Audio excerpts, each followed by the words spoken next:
Well. Good morning, good afternoon, and good evening, everybody. Welcome back to Red Hot Talk once again. And a little bit of an apology from me personally, including me apologizing to Rod about yesterday's session.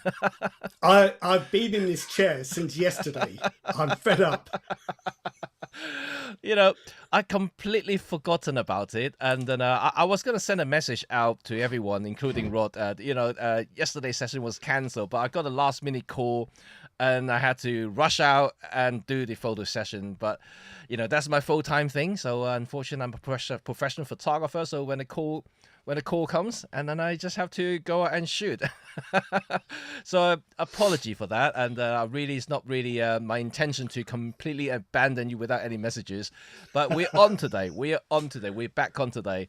So we're going to talk a little bit about something that perhaps has been a bit of a discussion among photographers in recent time, including between Rod and I. We talked about prices a lot in general.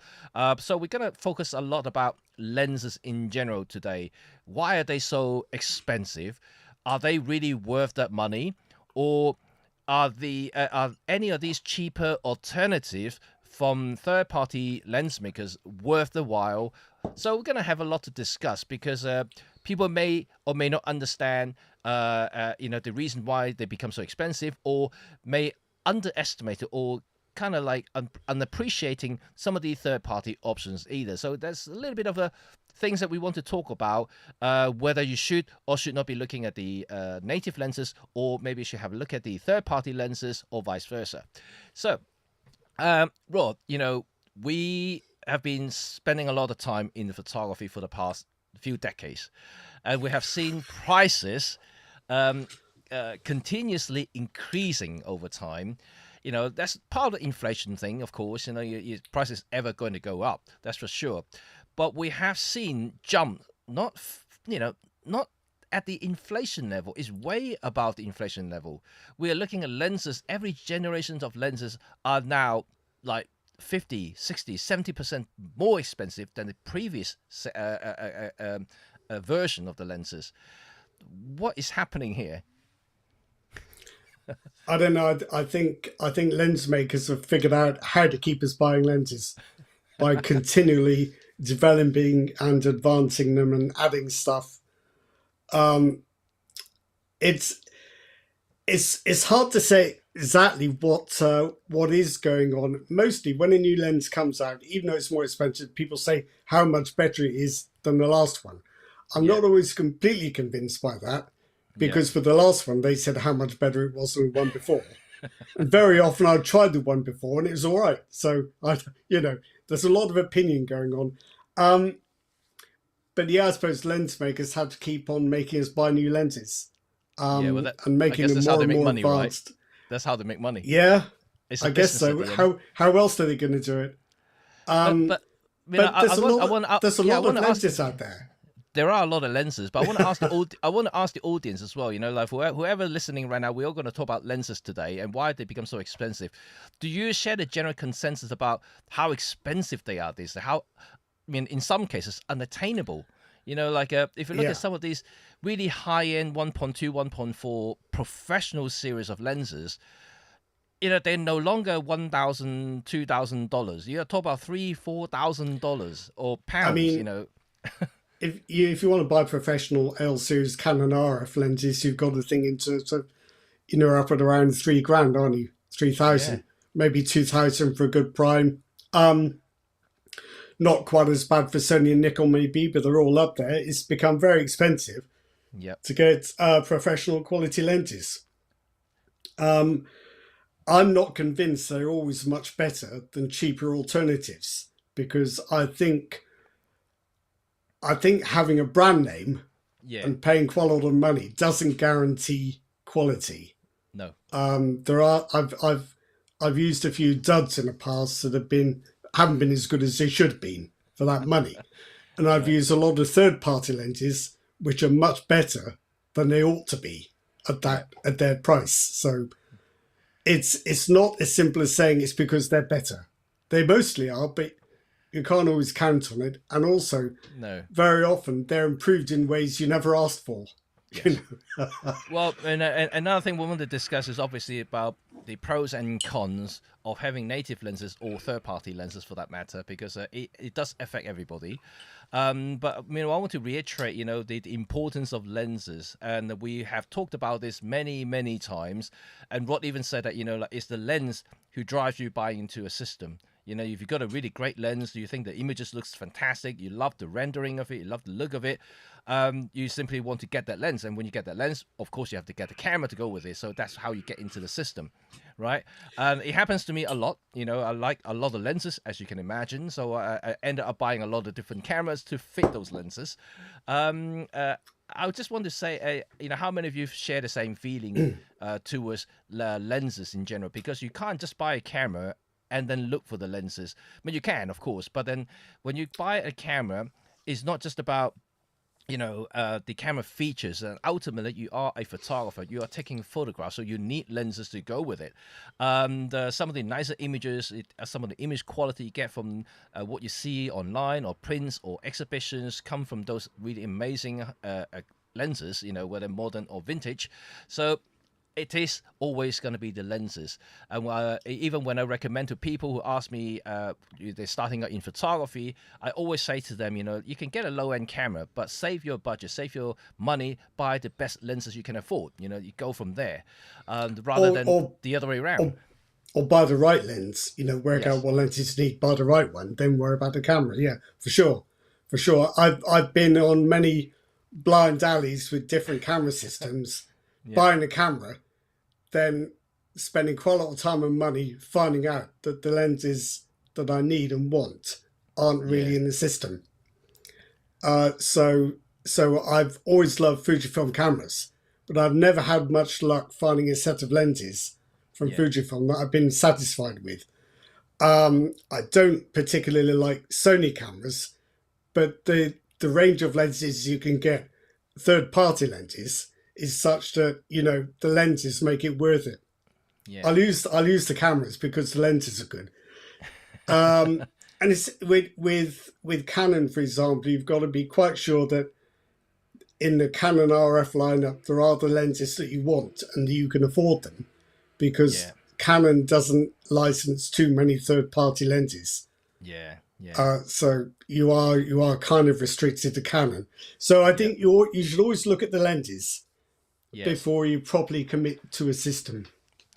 Absolutely. I mean, Owen just left a message here, which is obviously is interesting, because he's talk about, let me just bring that up. He's talk about, like a full frame equivalent to, I presume that he's going to talk about, the Michael Fourth equivalent, because the brand new Olympus or OM system lens, the 50 to 200 2.8, which is the full frame equivalent of 100 to 400.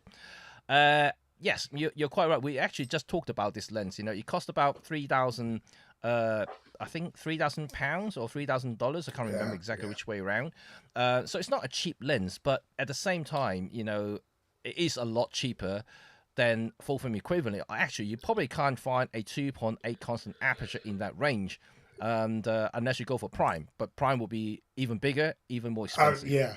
400 f2.8 full frame is going to be north of 10,000. Yep.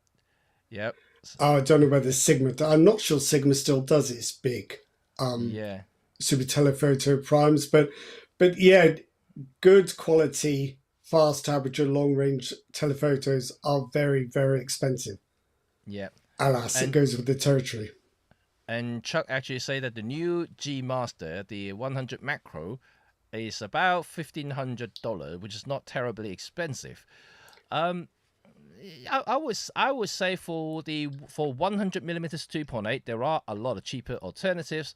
If you look around, and from a G Master's point of view, probably not. But you can get a Canon 100 2.8. Well, at least in the past, you can get it for about $600, $700. And in the UK, if you look at Michael Fawcett, for instance, the 60 millimeters f2.8 macro is about £350, which is about $500. So comparatively, it's still a relatively expensive option. But then again, if you are into Sony, you've got Sony cameras, and that's obviously a very good choice. I'll check to see what the Canon RF equivalent is. I think it might be similar. it to me, I think if you are using a lens like that professionally, or you are a real macro photography enthusiast, you might get the value. But I do think with macro photography, there's so much skill and technique and knowledge of the subjects involved. Yes. All that has to be in place before you need a lens of this quality.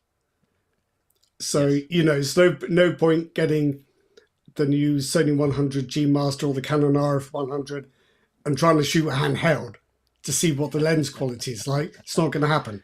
Not with No. macro photography. So I don't know. I'm in two minds. It's not awful 1500 for the 100 2.8 macro. I think that's all right. I think a lot of Sony's GM lenses are reasonable value for an own brand premium professional lens. It's zooms, I think, that really start to hurt people in the pocket Yeah. when And you get into professional quality. And for those macro photographers out there, you probably will agree with me that usually the 100 millimeters focal range is more like the standard macro lens that you will get. There are a shorter one, usually about 70, 60 or 50 millimeters. Michael Forster makes the 35 millimeters or 30 millimeters f3.5 macro, which is kind of equivalent. But the more specialized macro lenses are usually a much longer lenses. The OM system makes the, I believe it's the, I can't remember exact focal length. It's It's the 90, isn't it? The longest. It's the 90, so it's 180 full frame, and in the full frame world, they also make the 180 millimeters as well. So those are the specialized. Those will get you the really high magnifications and very detailed close-up shots. I'm not a macro photographer by trade, so I'm not probably eligible to talk about this. But all I know is 100 millimeters usually probably one of the cheaper options in the mic in kind of like a macro world. It's only when you get to the longer focal length, the high magnification, when you get the very expensive glass. I mean, a Canon RF 100, it's about 1200, which Yep. is quite good, I think. Yeah. So I think these professional primes aren't too bad. Yeah. Unless you're talking about the Canon RF 85 1.2 or where Canon does some, I'm not going to call them silly lenses, but they do a lot of show-off lenses that Yes. cost an absolute fortune.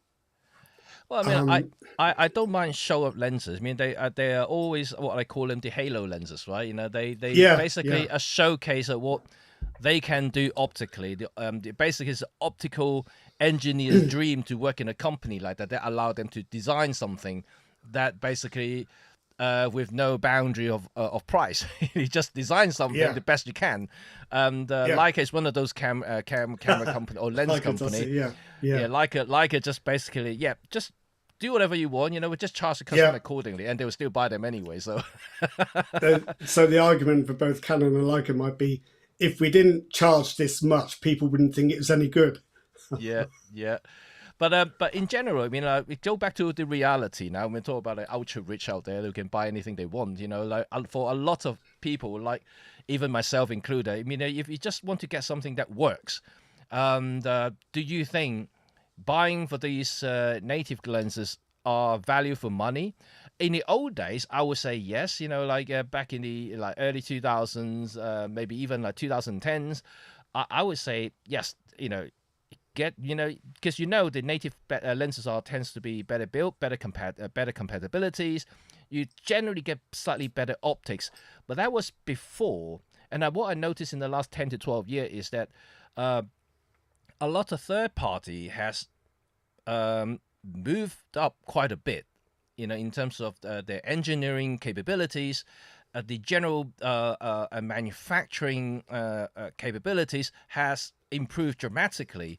And now they're not only matching the optical quality of some of the premium native lenses, but even build quality. You can't really fault them. They are as good, if not slightly better, in some of the high-end native lenses from Canon, Nikon, Sony, and whoever. Right? Do you think in 2025 native lenses still have that value proposition. You know, I know they're expensive, but for let's say for the sake of compatibility's point of view, do you think they still hold that kind of a value in consumers or users end users point of view?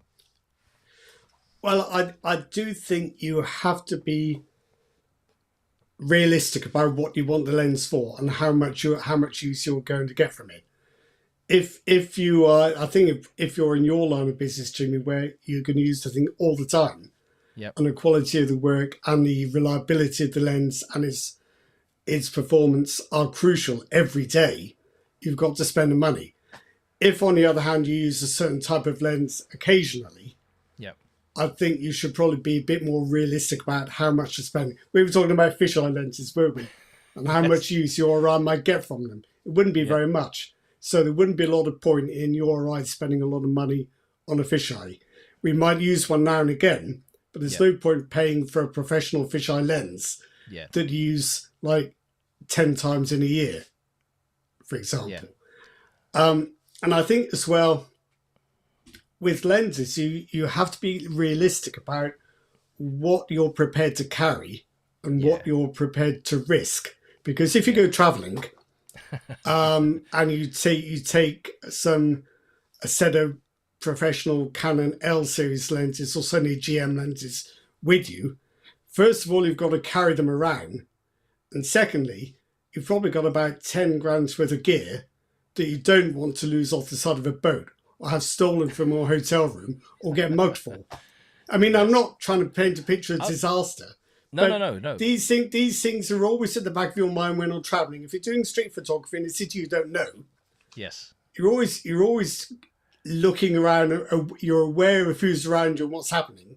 Yeah. I think I would feel much more secure with a camera that wasn't expensive than one that was. I wouldn't do street photography with a Leica. Well, you know, I know people do. People do. People still do. But I want to ask, you know, like just speaking of carrying expensive stuff abroad or go traveling, how many of you actually have insurance on your camera equipment? You know, and it's a question. It's a valid question because especially in 2025, you know, even in the last few years, gears are expensive. You buy this gear, you know, like what Rod just said, you can easily, if you calculate, you could easily carrying 10 grand worth of equipment every time you go out. So I'm going on one of the holidays I'm doing next year. I've got holiday insurance, which covers me for some ridiculous medical expenses, like £1 million or something. But the cover for loss of possessions is £500. Obviously, you can't even buy a lens. So, if you want to increase it, then your premium goes up like 50%. And so first of all, you could easily overlook or not see the terms and not realise your possessions aren't covered, or you pay a great deal of money to get extra cover. Or you've got some kind of professional insurance as a photographer. But even then, you have to read the small print to make sure that you are still covered during leisure activities or overseas. You know, you might only be covered for your actual business work. So it's worth keeping in mind. It's not easy to stay covered when you're traveling. But it's not just about traveling as well. And imagine your house content insurance. You know, like, you know, people who have house insurance would know that, you know, if you got something that's over £1,000 in the UK or something, you have to declare it to make sure it's insured in the policy, because they, you know, and £1,000 isn't a lot in photography these days. You know, every single one of your lenses could potentially cost more than 1,000. So you have to list all of them. So in case of someone burgle your house or, you know, or flood damage or anything like that, you could potentially lose all your camera gear. And you're not going to get the cash the next day. No. You know, it's going to take a long time to go through the system if you've got all the relevant documentation and proof. And also, you're not going to get new for old. You're going to be arguing with an insurance assessor who will want to know how old your gear was and what you would have got for it on MPB, which is half what it cost. So, you know, it's not simply a case of phoning somebody up and saying, oh, I've lost all my gear. Can you send me some Yeah, money? Not quite yeah. that easy, is it? Yeah, absolutely. I mean, like I'm in the trade. I'm a professional, so I do have insurance to Yeah, cover everything yeah. that I need. So I'm not too worried about it. That covers all my, even storing at home, traveling around worldwide is all covered. But of course, I pay a premium for that, and then to cover that. But that's part of my Well, it's business. I can claim as an expense, so it's not too much of a problem. But for general people, enthusiasts, things are expensive. You make sure that they are protected as well. yeah. And as a professional, you've got to have indemnity insurance as well, haven't you? Yep, Which is absolutely. another thing again. Yep, So I think the cost of camera gear is not just whether you can afford it; it's whether you can afford to lose it. yeah. It's not necessarily the same thing. No, no. In in I've in I've I've reviewed cameras which have cost a great deal of money, and I thought if I lost this or dropped it or broke it, I hope Leica or Sony or whoever is going to say, "Oh, bad luck," and pay for it. I hope so, because my insurance wouldn't cover it. Yeah, I mean, I think And for all the press kit they use are insured anyway. So yeah, yeah, yeah, yes, yeah. so they're fine. They're fine for that. And plus they have their repair center. They just send them back to the repair center to get it repaired if anything is Yeah. broken. But anyway, let's go back to the whole kind of lens situations. I mean, you talked about it depends basically, but at the same time, what we want to bring up is that in the past few years, all the third parties lenses have gone a lot better, if not way better than how they first started in the 80s, 90s, and the early 2000s. To the point that I would say that I would recommend some of these for professional use. And I personally use some of them myself. And for instance, I use Laowa lenses, I use Viltrox lenses on my professional cameras. So I use them on a daily basis. And I don't see a great deal of difference compared to what I would have to pay for a native lens that would potentially cost about 3, 4, 5 times more. And that is speaking of the truth. Yes, if you ask me honestly, there is some differences. Yes, the native lenses, the high-end professional lenses from native companies, Sony, Canon, they will still be a little bit better, a bit more contrasty, a little bit sharper. But quite frankly, for the price, you're not losing out anything because you're paying substantially less for almost 95% of the quality. That's how I will put it. I think so. And I think as well, what you and I look for, Jimmy, might be slightly different. I think what people watching this will look for will be slightly different each time. My particular thing is I don't particularly need weather sealing. I know that you do, Jimmy, but I don't particularly.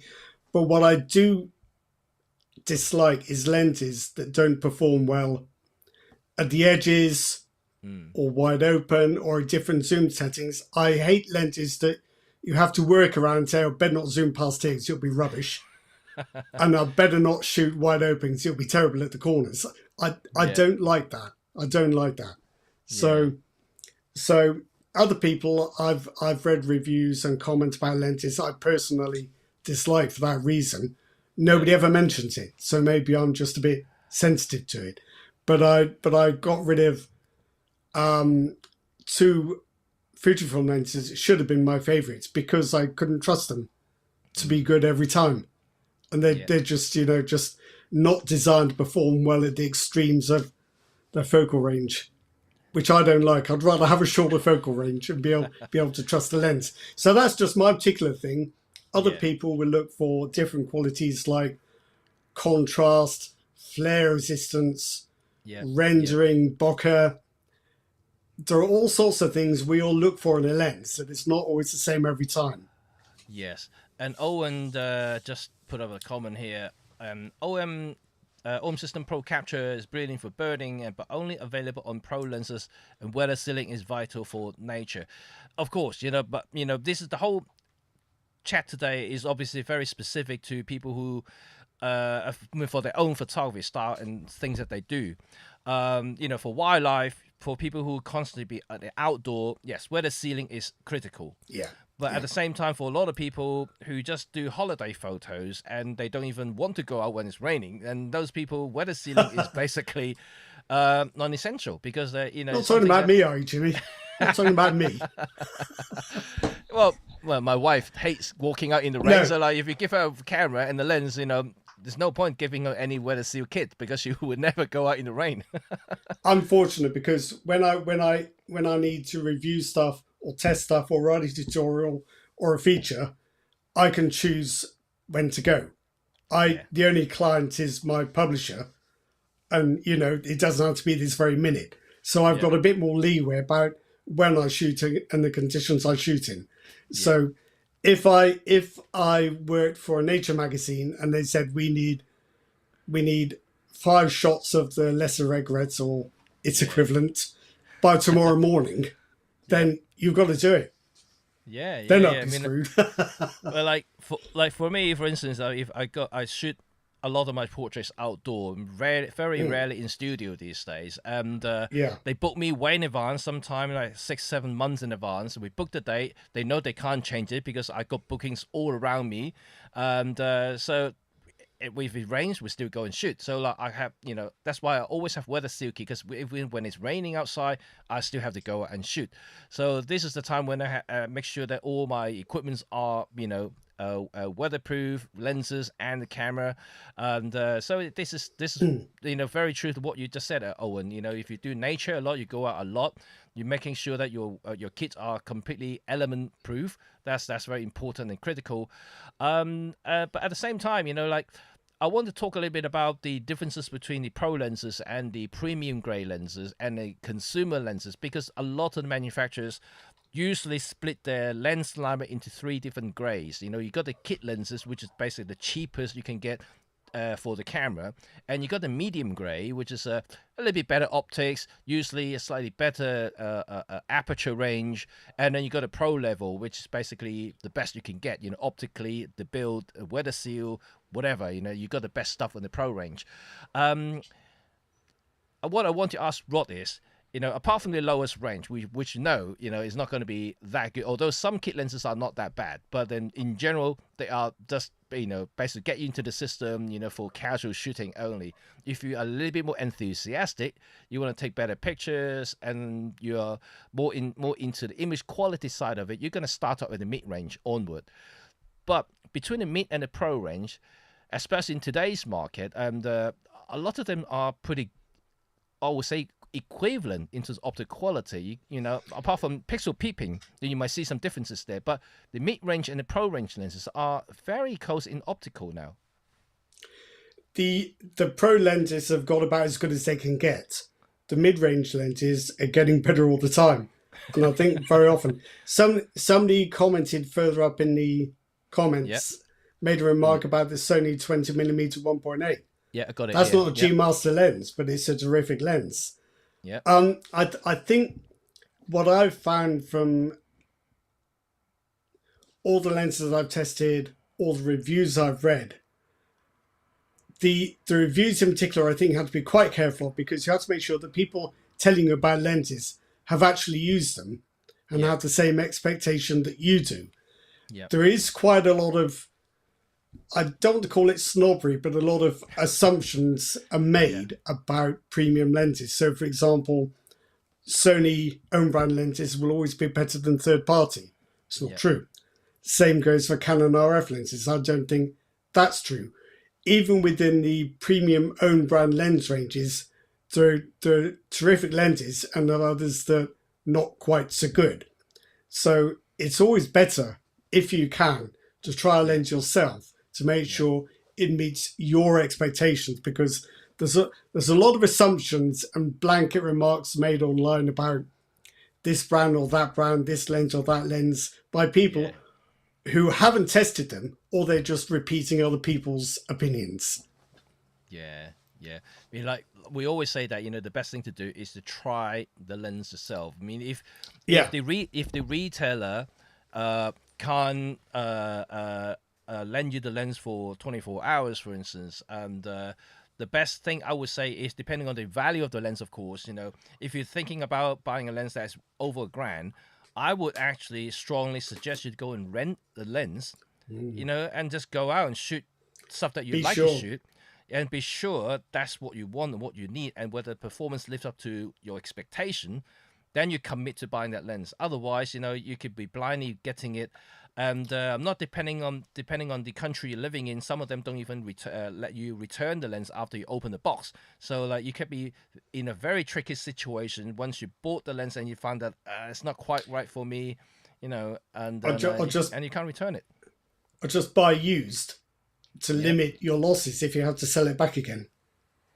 But that depends how long that lens has been out for. If it's a brand new lens, it's very unlikely to find a used copy. You're more likely to find it cheaper on a retail deal than you are used. Yes. So since we're talking about lenses, I'll try and be brief about my experience with Sony and why I've ended up the lenses I've got. Yeah. I have a lot of respect for Sony G Master lenses. They are very, very good. But there's no way I'm buying any because they cost more than I can justify. Yeah. And the improvement in quality is not enough. Yeah. But also, there are practical things to take into account, I think. So you might say that the perfect standard zoom for my Sony bodies would be the 24-70 2.8 G Master. Yeah. That is a big lens. I wouldn't go traveling with that lens. If I'm going on a holiday, I'm not going to take something that size. I will though show you this, which is the retracting Sony 28-60. They bundled with the A7C, which I think I bought this used for about 200, something like that. Now, so that is a retracting lens. It's a 28-60. I think it's an f4 to 5.6. So that's got to be terrible, right? It's not. It's very good. It's probably one of the best kit lenses I've used for a long time. It's sharp from edge to edge. Yeah. It shouldn't be. It's too cheap. And the specs are pretty poor. It just happens to be a very good lens. So I think you can't make assumptions about lens quality just based on price and brand. The other thing I'd say about this is that if I want to go traveling or just a little casual excursion, this is the best lens. Not because it's best optically, even though it's very good. It's best because it's the right size for what I want to do. Yes. Other lenses, I wouldn't get the 24-70. I would rather have this. It's a Tamron 20-40 2.8. So it goes 20-40 is about my favorite focal range. I think when I bought this, it's about $800 dollars. So it's not cheap for Tamron, but Sony simply doesn't make a lens in that range with that aperture.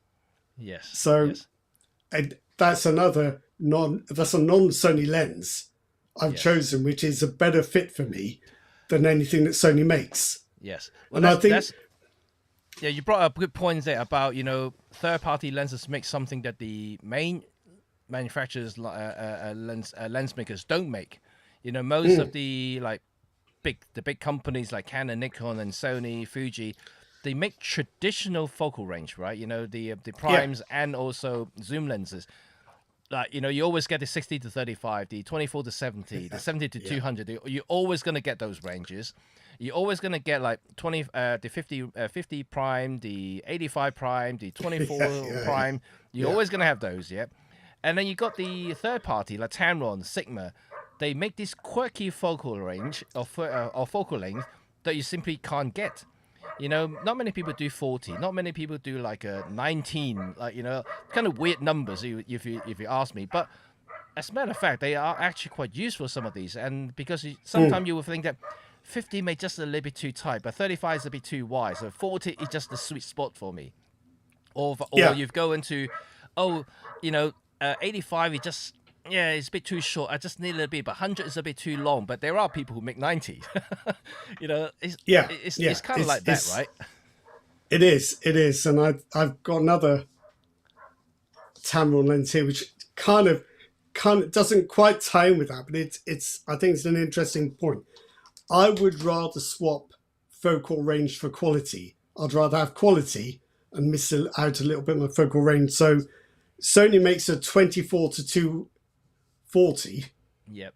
super zoom, Yep. which is okay, which is average, as you'd expect. It goes a bit soft at the longer zoom settings. But this is my current favourite. It's a Tamron 28 to 200. So it's a much less ambitious focal range, Yep. but it's optically brilliant. It's as sharp at 200 millimeters as it is at 28. So yeah. Again, this is a lens that shouldn't be good, but it is. So you can't just assume that the camera maker's lenses will always be better. Yeah. I mean, I don't know, correct me if I'm wrong, man. Anyone who's listening around can also chip into this. How do you feel using third-party lenses on your camera body? A lot of people would think twice about buying third-party lenses for a number of reasons. I think one of the main thing would possibly compatibility, not only for performance but also for lens profile corrections and things like that. Because obviously, being a native lens, especially in the last few years, more and more lenses are now relying on lens profile to enhance hugely the performance of the lens, optically and of course physically. So this is an interesting thing because we're living in this day and age now that a lot of things are being corrected digitally. So buying a third-party lens may not necessarily gain then benefit. However, if you do shoot raw, if you do process your photograph afterward, a lot of the raw processing applications that you buy on the market do include third-party lens profile. Lightroom is pretty good at that. Lightroom has a lot of third-party lens correction profiles that's been supplied by the lens manufacturers. So Laowa, Viltrox already have lens profiles provided for Lightroom to be included. So you can get those corrected in the software. So unless you are JPEG users, I don't think it's too much of a problem. Unless you are, one of those Fuji people who like to use the film profile, which is JPEG only, then of course, buying a third-party lens may not necessarily get the benefit from lens correction. But you may find that third-party lenses are better. How can I put this? Are corrected optically. Yes. Because they have to be. So I mean, I'll keep this. The lens comes up time and time again. It's Laowa 6mm. Oh, one of my favorite for MFT. Yes. Yeah. Olympus never made anything that wide, nor did Panasonic. But because of what it is, it's a dumb lens with no electrical connections. It can't embed profiles in the camera. It is optically corrected for distortion and corner shading. Yeah. I don't think many camera makers would bother trying to optically correct a lens these days when they can do it digitally. But if you're a maker like Laowa making manual or dumb lenses, you have to get an optically corrected lens. So I don't think you could do it with the zoom, but no. I mean, a very valid point there, but I think that there are not many companies now that actually design their lenses to perform that well optically anyway. I mean, with virtual to no optical corrections compared to modern lenses. Laowa is one of the few companies that actually love to pride themselves for optical corrections, because all the even the latest AF lenses that they have, they all call 0D. When they have 0D designated on the box or the lens itself, means that they are optically corrected for distortion. So this is amazing. You don't really find that many companies who do that these days. I don't think many people would even attempt that with a zoom these days, but maybe with a prime lens. I had a Laowa 9mm 2.8 0D for APS-C. It was zero distortion. Unfortunately, it wasn't zero vignetting. It was quite a lot. But I love that lens, so I'm not going to complain. But you can't correct everything. You can try. Well, Chuck has actually raised a very interesting point here. I bought into the Sony because of all the third-party lenses. Yeah. Let me know how many of you actually do similar thing. To be quite honest, like many of you know that I have the Nikon ZF full-frame camera. And I mean, I did buy some Nikon lenses at the beginning when I first got the ZF and the ZF-C.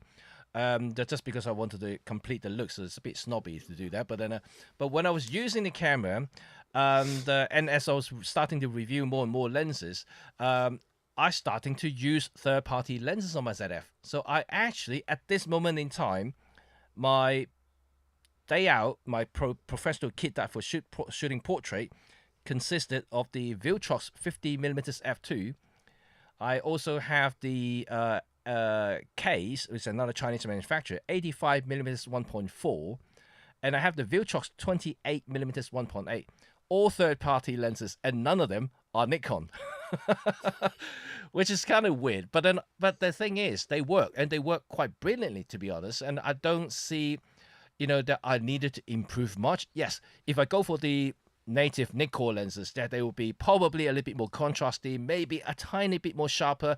But frankly, the Nikon ZF is only a 26 megapixel sensor. I don't think I'll reap the benefit of having any sharper lenses. No. And unless I have like a Z8 or something, we have a 45 megapixel sensor. That's a different story. But 26, I think I can get away with a lot of lenses out there. And how often do you actually use that full resolution anyway? No. I mean, online you won't. You might do prints that would benefit from it if they're quite big. But we tend to think of 24 megapixels as being a kind of basic baseline resolution figure, but we forget it's actually quite a lot. But yeah, this is a thing. If you buy into G Master lenses or Canon L lenses for the quality, how easy is it going to be to actually realize and see the additional quality? And are you in danger of buying a lens that becomes a bit of a liability, either because it's too valuable to risk or it's too heavy to carry? I mean, it's almost, like, let's use our lovely British road system, for instance, especially London. We have so many 20-mile-per-hour, 20-mile zone in London. Yeah. So, like, even your car can go 0 to 60 in 3 seconds, can go 200 miles an hour. It makes absolute no sense. It will be an overkill in London, apart from just posing, right?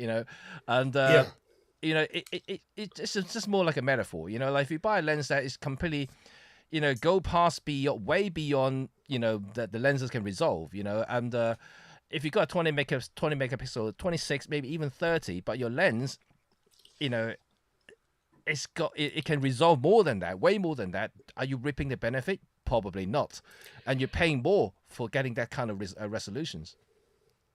I think one of the problems is that when we look at images on the screen, we can just zoom into any magnification. Yeah. And you run out of resolution, and it makes you panic, and you don't notice the fact that you've zoomed into an area so small that it's of no relevance at all. But I think we all have as much resolution as possible, don't we? We do. We get a bit twitchy if we have to settle for less, and I suppose that's why I get a bit twitchy with lenses that don't perform well. In practical terms, at the kind of image sizes that I need and use, you probably wouldn't notice, but I notice, and it just bothers me. That's an interesting point that you just brought out, because obviously because you reviewed a lot of different cameras as well, and I only review more about lenses than cameras, because I'm stuck to the cameras that I use professionally, so I only use a few cameras at a time. I mean, occasionally I do review different cameras, but most of my cameras are between 20 to 26 megapixel. So from my point of view, literally all lenses you can buy in 2025 will perform under these sort of resolutions. I can't see anything perform particularly bad, apart from some of the maybe earlier older vintage lenses or the older generations of Chinese lenses. They don't perform particularly well in these sort of resolutions, but overall I would say that anything that are designed in the last few years are perfectly fine for 26 megapixels. I don't know, I think there are probably still quite a few lenses on sale today, quite popular ones, where you can see where they lose quality even at that resolution or less. Right. I think so. But it depends on what you're particularly sensitive to. If you're sensitive to contrast, Yep. You might, a lens I like, you may say it's not enough contrast, or you Yeah. may have a lens that you think is wonderful, and I say it's not sharp at the edges, and you say, yeah, it's fine. I'll say, no, it's not fine for me. So it's all very subjective, isn't it? It's all very It is. subjective. It is, and Cal, hello Cal. I haven't seen you in a while. I think you just earlier did say that you finally made the stream. But anyway, your comment is quite interesting. Rod can probably answer this as well. Do you think lens characters have gone out of window since digital corrections is in place? I don't. I'm not sure it's digital corrections. I think it started pretty much with digital SLRs becoming mainstream. I think that's perhaps Yeah. when it started. I think that if there is a reason for it, it's that we can now pixel peep where we couldn't with analog cameras. With analog cameras, we could judge the whole image and its rendering and its other qualities. With digital images, the first thing we do is zoom in. So we've lost sight of what makes for an attractive rendering. And if you can't do a lab test for rendering, I'm pretty sure DxO Mark doesn't have an image score. rendering. No. So we've kind of become overwhelmed by technicians, and the artists have had to take a back seat, I think. Because most people, typically, the kind of people who get very upset about lenses and cameras and testing and which brand is better than another, people are often only reassured by numbers. They don't trust anything subjective. They will only believe numbers, and they'll use them as weapons in arguments. Yeah. Whereas really, I think most of us look for a little bit more than that. Yeah, I mean, to the defense of these people who are looking for numbers, because numbers are easier to understand, right? They are much easier. Much easier. Because when you talk about like something proof. that is quite subjective and some quite personal, rendering is quite personal, and to me, it's very personal because you either like it or you don't like it, and there's no in between, there's no right or wrong answers either, so it's very hard to actually understand. So like some of my lens review, I say, oh, I love the rendering of these things, people may object to it because, oh, I looked at your images, I don't like the rendering, but that's your opinion, but my opinion is I actually quite like the look of it. So it's quite subjective. It is very subjective, but I think the problem with numbers, and I agree that they are much easier to understand, and they actually do give you proper evidence for deciding on things. It's just that they only test what you can assign a number to. They don't test anything else. So if somebody can work out a numerical test for image rendering or bokeh or focus fall off or whatever, that would be good. But that's never going to happen, is it? It's always going to be subjective, so people won't trust it in quite the same way. Yeah, and and has a comment here. I try to keep brand for brand because the features/function, but have started researching third-party brands for OM, Lumix, and Fuji. Like even with Nikon, Sony, apart from Canon, Canon has some sort of restrictions on third-party lens making. Few. Overall, I would say that it's worth investigating because there are a lot of options out there are pretty good. We already mentioned a few third-party lenses for OM systems before. Laowa is actually very good, although they are menu focused. But if you don't mind menu focus, they have some of the best micro four third lenses, especially in the ultra-wide category. They are simply fantastic.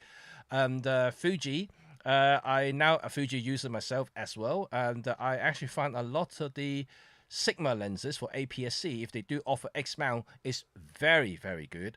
A couple of the new Viltrox X mount lenses, especially the Pro range, is also fantastic as well. It works flawlessly with the AF, and I don't see any sort of performance issues anywhere. And you're paying half the price compared to the equivalent in Fuji. And in Sigma, for instance, Sigma don't even make the lens that I love at the moment, the Sigma 17 to 40 millimeters f1.8. Sigma don't even, Fuji don't even make that lens. Yeah. So like Sigma is the only company make the 1.8 zoom. Well, this is another thing if you're into Fujifilm. If you need a wide angle zoom or super wide zoom, all you've got is the 8-16, which is colossal, or the 10-24, which isn't honestly that great. But Sigma's got the 10-20 constant f2.8. Why didn't Fujifilm make that? They've got nothing. Fujifilm has no equivalent to that very compact, ultra wide, constant f2.8 lens. So sometimes you do have to go third party to get the lens you want for a system.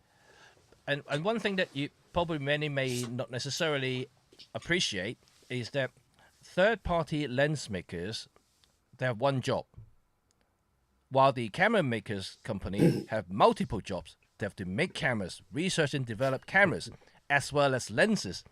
Sometimes they may also look into the accessories. So it's a very wide range of stuff they have to do in a very short period of time. While the lens makers, third-party lens makers in particular, like Sigma, Tamron, in some of the Chinese companies like Viltrox and Laowa, whatever, 7 Artisan, they are lens makers. They only have one job to do, is to make lenses. So very likely you're going to get a bigger improvement in those companies than the native companies. And also when it comes to updating the lenses, you see how many times Viltrox has updated the Pro range in the last few years. They keep replacing the previous generation, bring out a much better version of it in about 2 years' time. You don't see that in Fuji. Some of the Fuji lenses are ancient. So is OM System. Some of the OM System lenses are also very old. And Lumix haven't even updated the lenses for about 5 years now. So like a lot of these companies, they are concentrating making better cameras, but a lot of them also may not have that resources or attentions to the lens making in the past few years. I think third-party makers, especially Tamron and Sigma, have the benefit of economies of scale. They're selling more lenses because they're cheaper, and they're making them in multiple mounts, so they're selling more again. So I think they're probably making so many that they can afford to be cheaper, even though the quality is there. If you look at something like, I don't know if anyone here has ever used the Sigma I series contemporary primes for Sony E and L mount. So for a start, these are in 2 mounts, so you probably can sell twice as many. Actually, I'm not sure how many L mount you'll sell. I won't go there.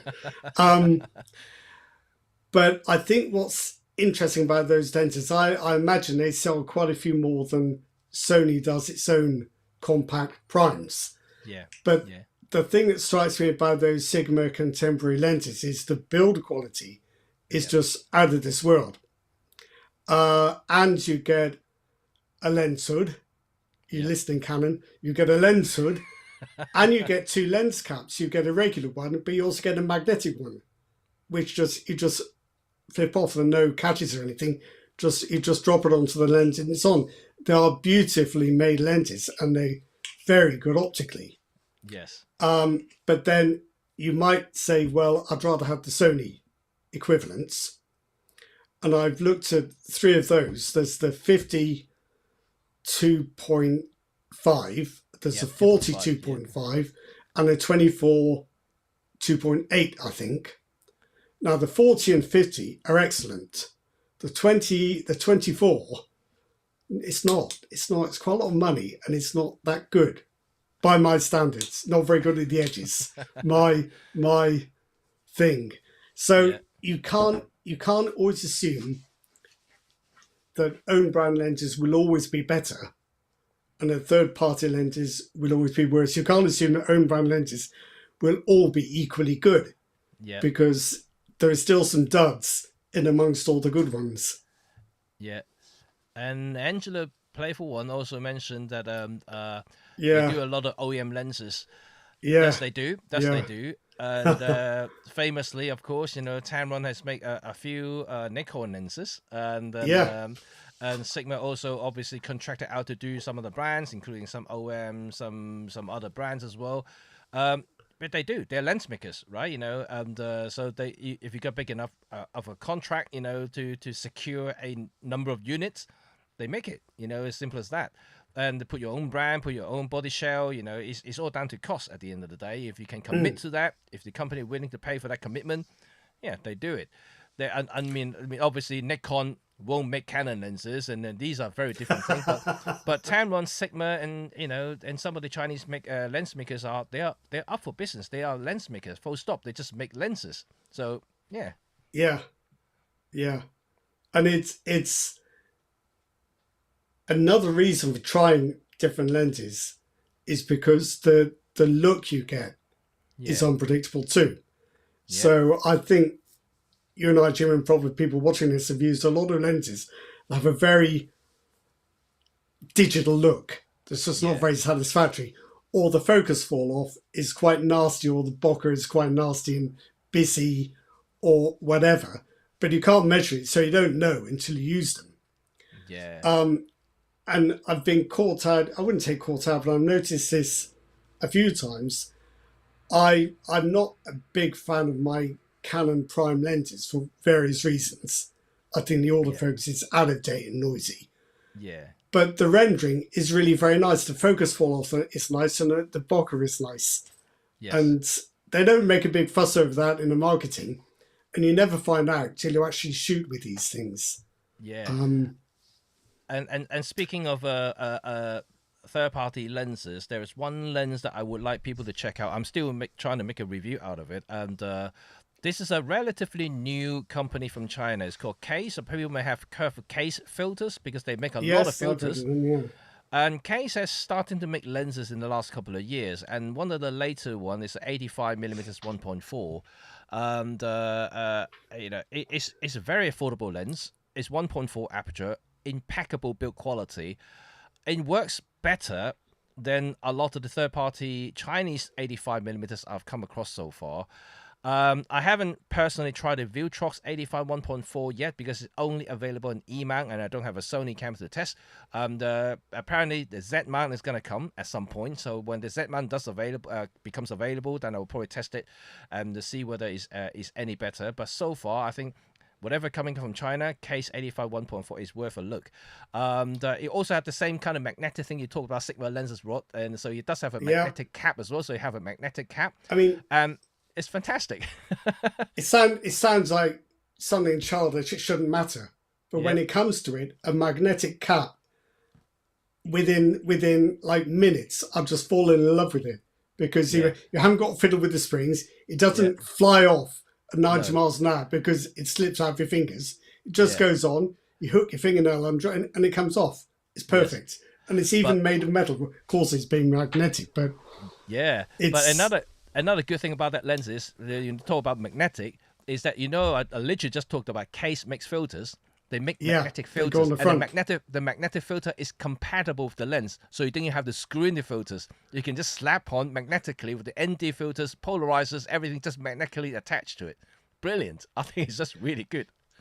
Is it an autofocus lens? It's an AF lens, and it works really well with the Nikon Z cameras. Is it like a linear motor, do you know, or do they not say?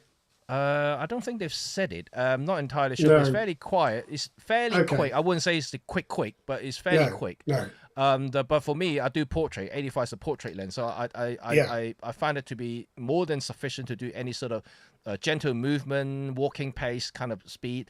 I wouldn't say running's a good thing, but generally I think general movement is okay. But for portrait, it's definitely worth a look. If you're in a portrait.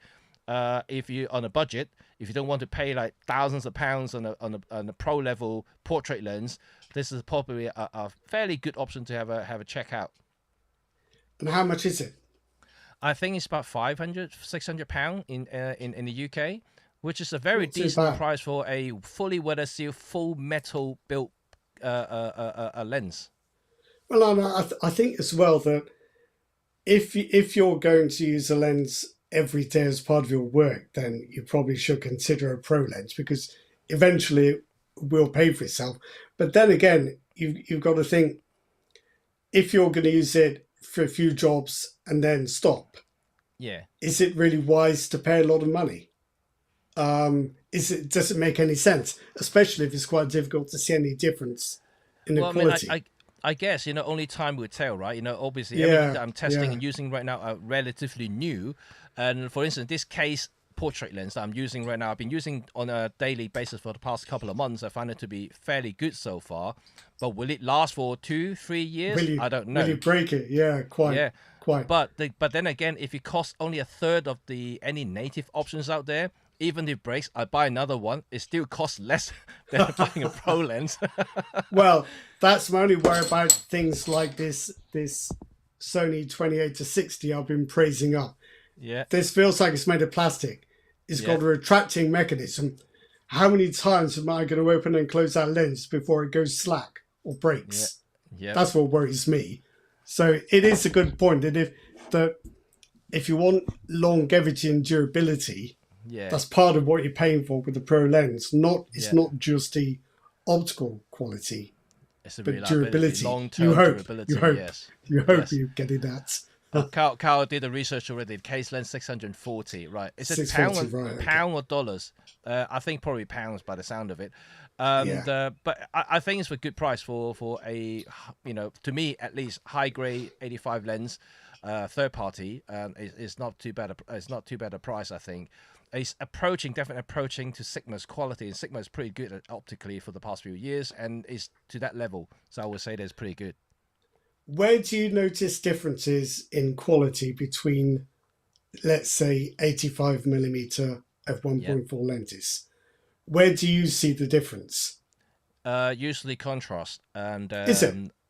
I mean, and also distortion. Right, funny enough, and because 85 is quite a high compression lens, and it's a medium tele lens. Also, when you shoot a wide open 1.4, 1.8 aperture. Cheaper lens not necessarily have the contrast that you want. To see, basically less punchy, and that higher contrast when shooting wide open really add to that 3D pop. When you're looking at the picture, so the subject separation is more pronounced. But what separates the case compared to other 85 I've tested, including this one right here, I've tested this one as well. This is the Zero 85 1.4. This is actually quite a sharp lens, but in terms of the overall performance optically, the case is probably 2 times better than this one. It's definitely got a better pop, but at the same time, the transition between the focus and defocus areas are quite gentle. It's not very abrupt, so it's quite gentle to the eye. So it's very smooth. Everything looks smooth, and overall, it's just great. And distortion, like I said, the Zero distortion is uncorrectable, even with lens profile. Oh, I see. Yeah, it's got a kind of weird curve going at the edges. Shouldn't really for an 85mm prime have any. That's very odd. That's what puzzles me, and I couldn't quite correct it. And I haven't come across many 85mm that has that kind of distortion before. So it's definitely something going on optically that they have done inside. But it's interesting, isn't it, that you and I could look at 2 sets of images from 2 lenses, and you'll see one thing and I'll see another. So you'll say, look at that contrast, and I'll say, what contrast? Is it different? And you'll say, look at the focus fall off and the pop, and I'll say, really? And I'll just have to like, but then I'll say something else. I'll say, look, it's not right at the edges, and you'll say, it's fine. I'll say, no, it's not fine. And you'll say, yes, it's fine. So we are all quite different. We are, yes. But because what we do, we look at different things, right? We want different things. Yes. Yeah, but it's an interesting point you make about contrast, because I've got lots of digital images where I've looked at them and thought, that's just very flat and grey. Yeah. And I just assumed that's a digital process. But then months back, I used a Voigtlander Color lens, Pancake lens. Prime, on my Sony. Yeah, and the contrast was just what? Where did that come from? So it is real. But, that's a very simple lens with not many elements. So the contrast makes it through to the sensor. Whereas if you've got a really complex lens with lots of elements, it's much harder for the contrast to survive that journey to the sensor, I guess. Yeah. And Angela Playful one obviously listed a whole bunch of third-party lens makers out there now. Yeah, And yeah. yeah, I mean, you can see there are so many out there now. And I know it sounded a bit snobbish, like especially as brand loyalist myself, who vouch for OM and some of the brands. And it's worth checking out some other lenses. I mean, you buy the camera body, that's one thing, but ultimately you want to create images, and you want to create images that you personally like. And some of these lenses does give you that kind of unique look that you can't simply get from the native lenses.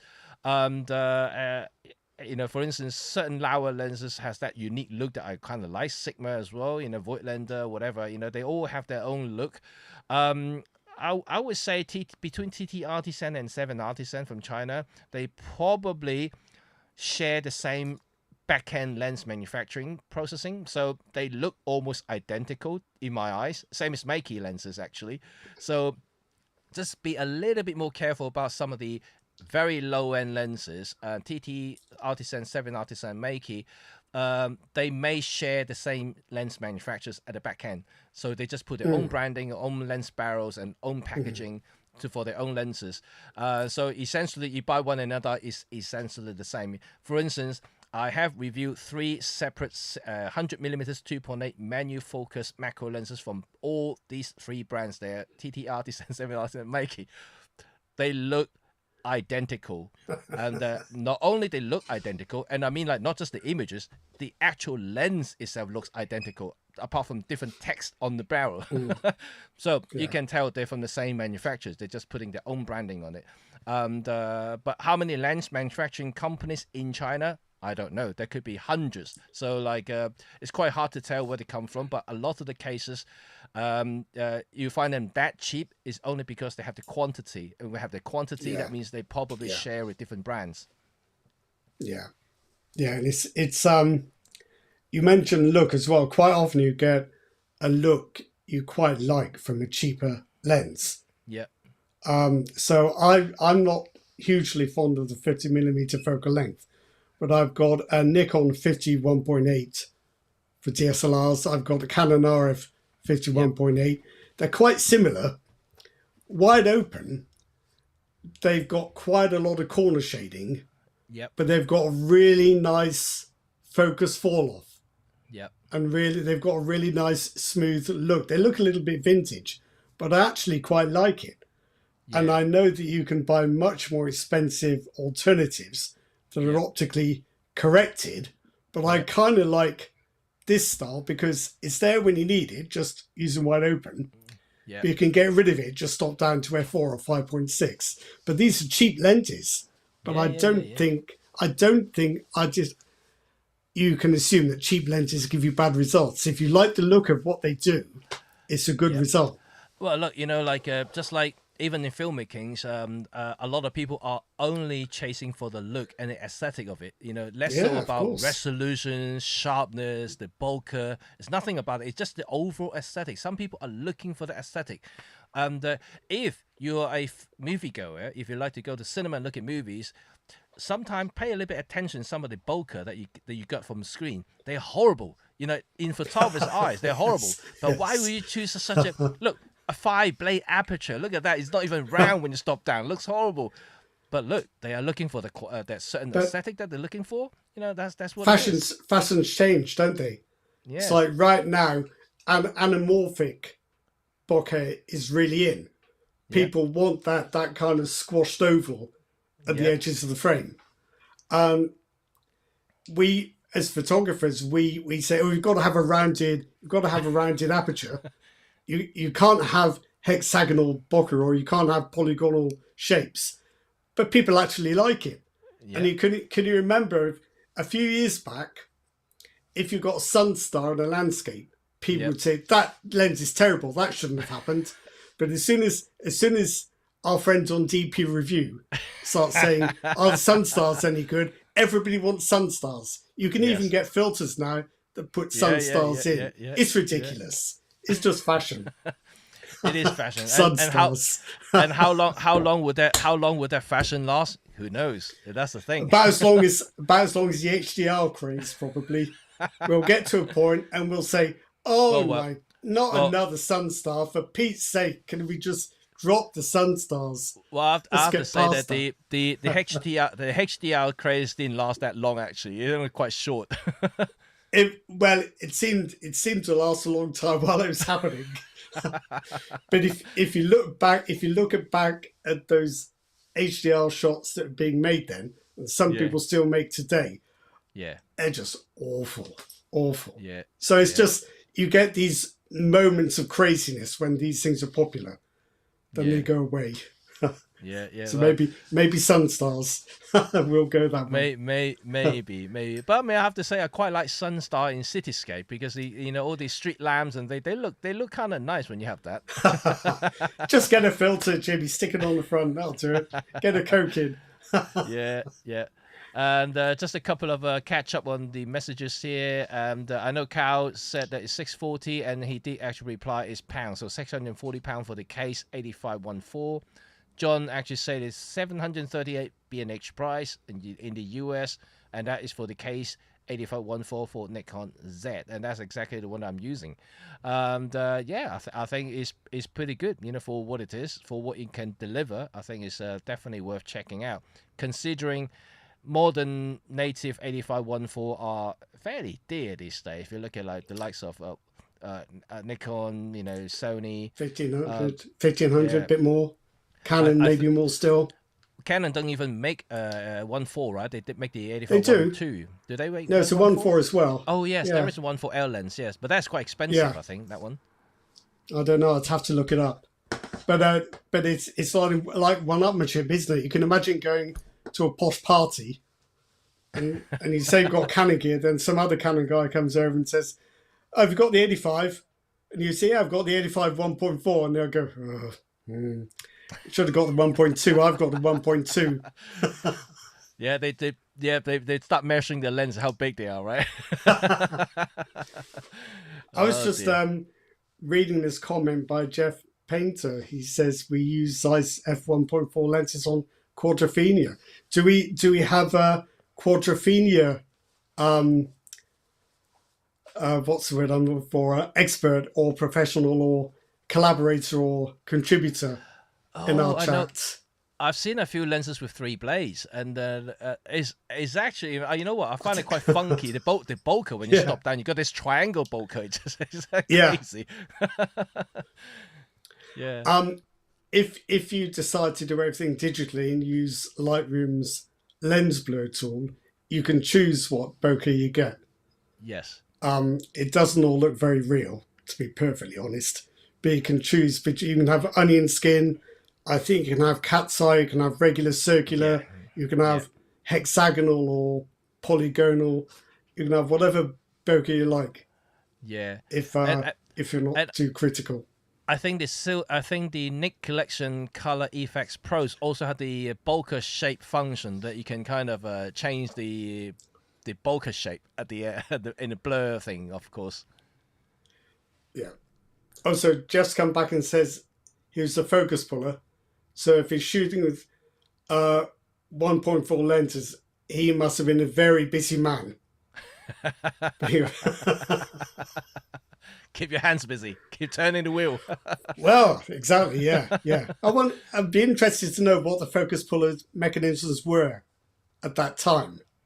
Hmm. You know, whether they were they knobs driven by belts or how did they work? Be interesting. I But think yeah, it's gear. that I think it's gear driven. It's all gear. is it. Yeah, Yeah. yeah. Yeah. No, but yeah, that would be a very cool film to have worked on, and quite jealous, really, quite Yeah. jealous. But I imagine focus pullers get shouted at quite a lot. If you know, And if and you Rob. if they say, would you mind doing that again, please? Because I think I missed on the last bit. Right. And Angela Player One, yes, TD Artisan 7 Artisan Makey has the same lens manufacturer, and I do think SLR Magic do too. Yeah, it's not surprising. I know that because one of the reasons that they can sell it for so cheap is that because they share the same manufacturers, because they got a quantity to order. And yeah, it is what it is. That's how mass manufacturings are for, right? Okay. Do does Sorry. anyone buy lomography or lens baby lenses anymore. I mean, I've used them, but I think they're kind of Yeah. caught in the middle now because they're not Yep. cheap, No, no, but they're a little especially bit as contrived in their character. well, lens babies is still relatively I mean, affordable. You know, about £200, Yeah, £300 you can get one. But lomography lenses, on the other hand, has gone up the roof. You know, like it's I think some of the newer Percival lenses are like six, seven, eight oh, hundred pounds. They I've are um, very I've expensive. I've used one of the pets files I reviewed. It's hard work, hard Uh, work. Those Waterhouse aperture plates, yep. they drop in the top, Yes, they and do. it's fine when you're shooting landscape format. But if you're Yep. shooting portraits, of course, you have to turn the camera. They Yep. fall out. But Here then we I go. suppose I have one. you There we have go. one. That's I Oh, have a Percival lens. This is my own copy. I pay for this, and this is actually one of the very first lomography Percival lenses, and I actually backed them on Kickstarter. So this is the very first one they wow. made. Do And you still have the plates? I lost them. I don't know where they're gone. Exactly, exactly, I just shoot exactly. them wide open. You can see that's a slot Yeah. for the aperture. And Well, you end but I up mean, wide open anyway when they fall out. yeah, I mean the thing is, you buy Percival lenses are for that kind of really weird looking swirly bokeh at the end. And Yeah, you really can only get that when you shoot wide open anyway. So I don't really bother putting an yeah, aperture plate in it. yeah, I yeah, just find it, you know, that defies the purpose of getting that lens in the first place. And subsequently, obviously, they have upgraded the lens. They make it even more quirky, more extreme. Look at the latest series now. You can control the amount of bokeh you can have, even though you have the same aperture setting. How round it is, how swirly it is. You can control the strength. Yeah, but I don't know. It's come to that point. It's now, unless you are very much into that look. Uh, I don't know how many times you're going to use that lens. Did have you looked at the Polar Pro Light Leak lenses?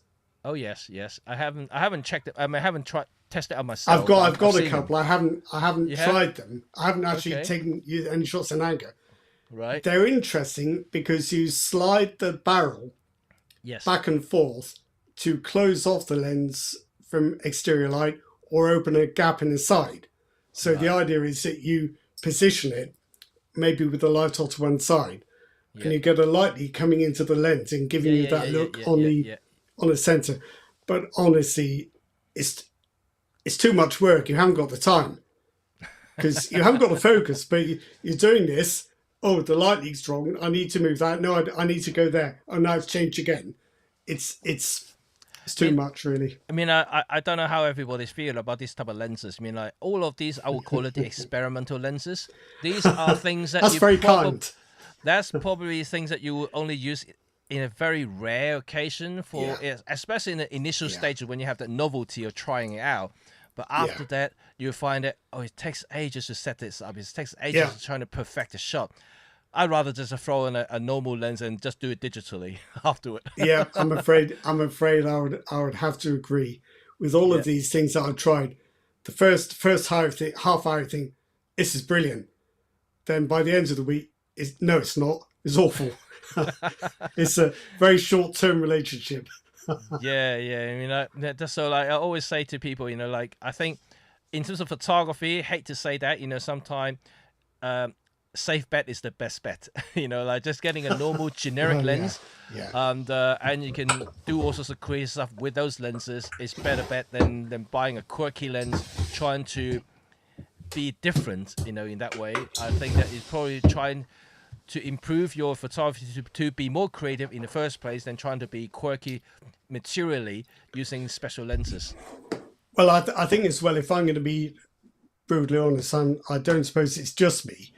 Very often, it's tempting to try and cover up a lack of inspiration Yeah, with a fancy effect yeah, yeah, and yeah, hope it comes off. Whereas really, it's better to get the right photograph and just yeah. find your inspiration in a normal way without resorting to novelties. I mean, Yep. these effects can look good, but I think they've got a very limited shelf life, and It you it can't is, use them very often.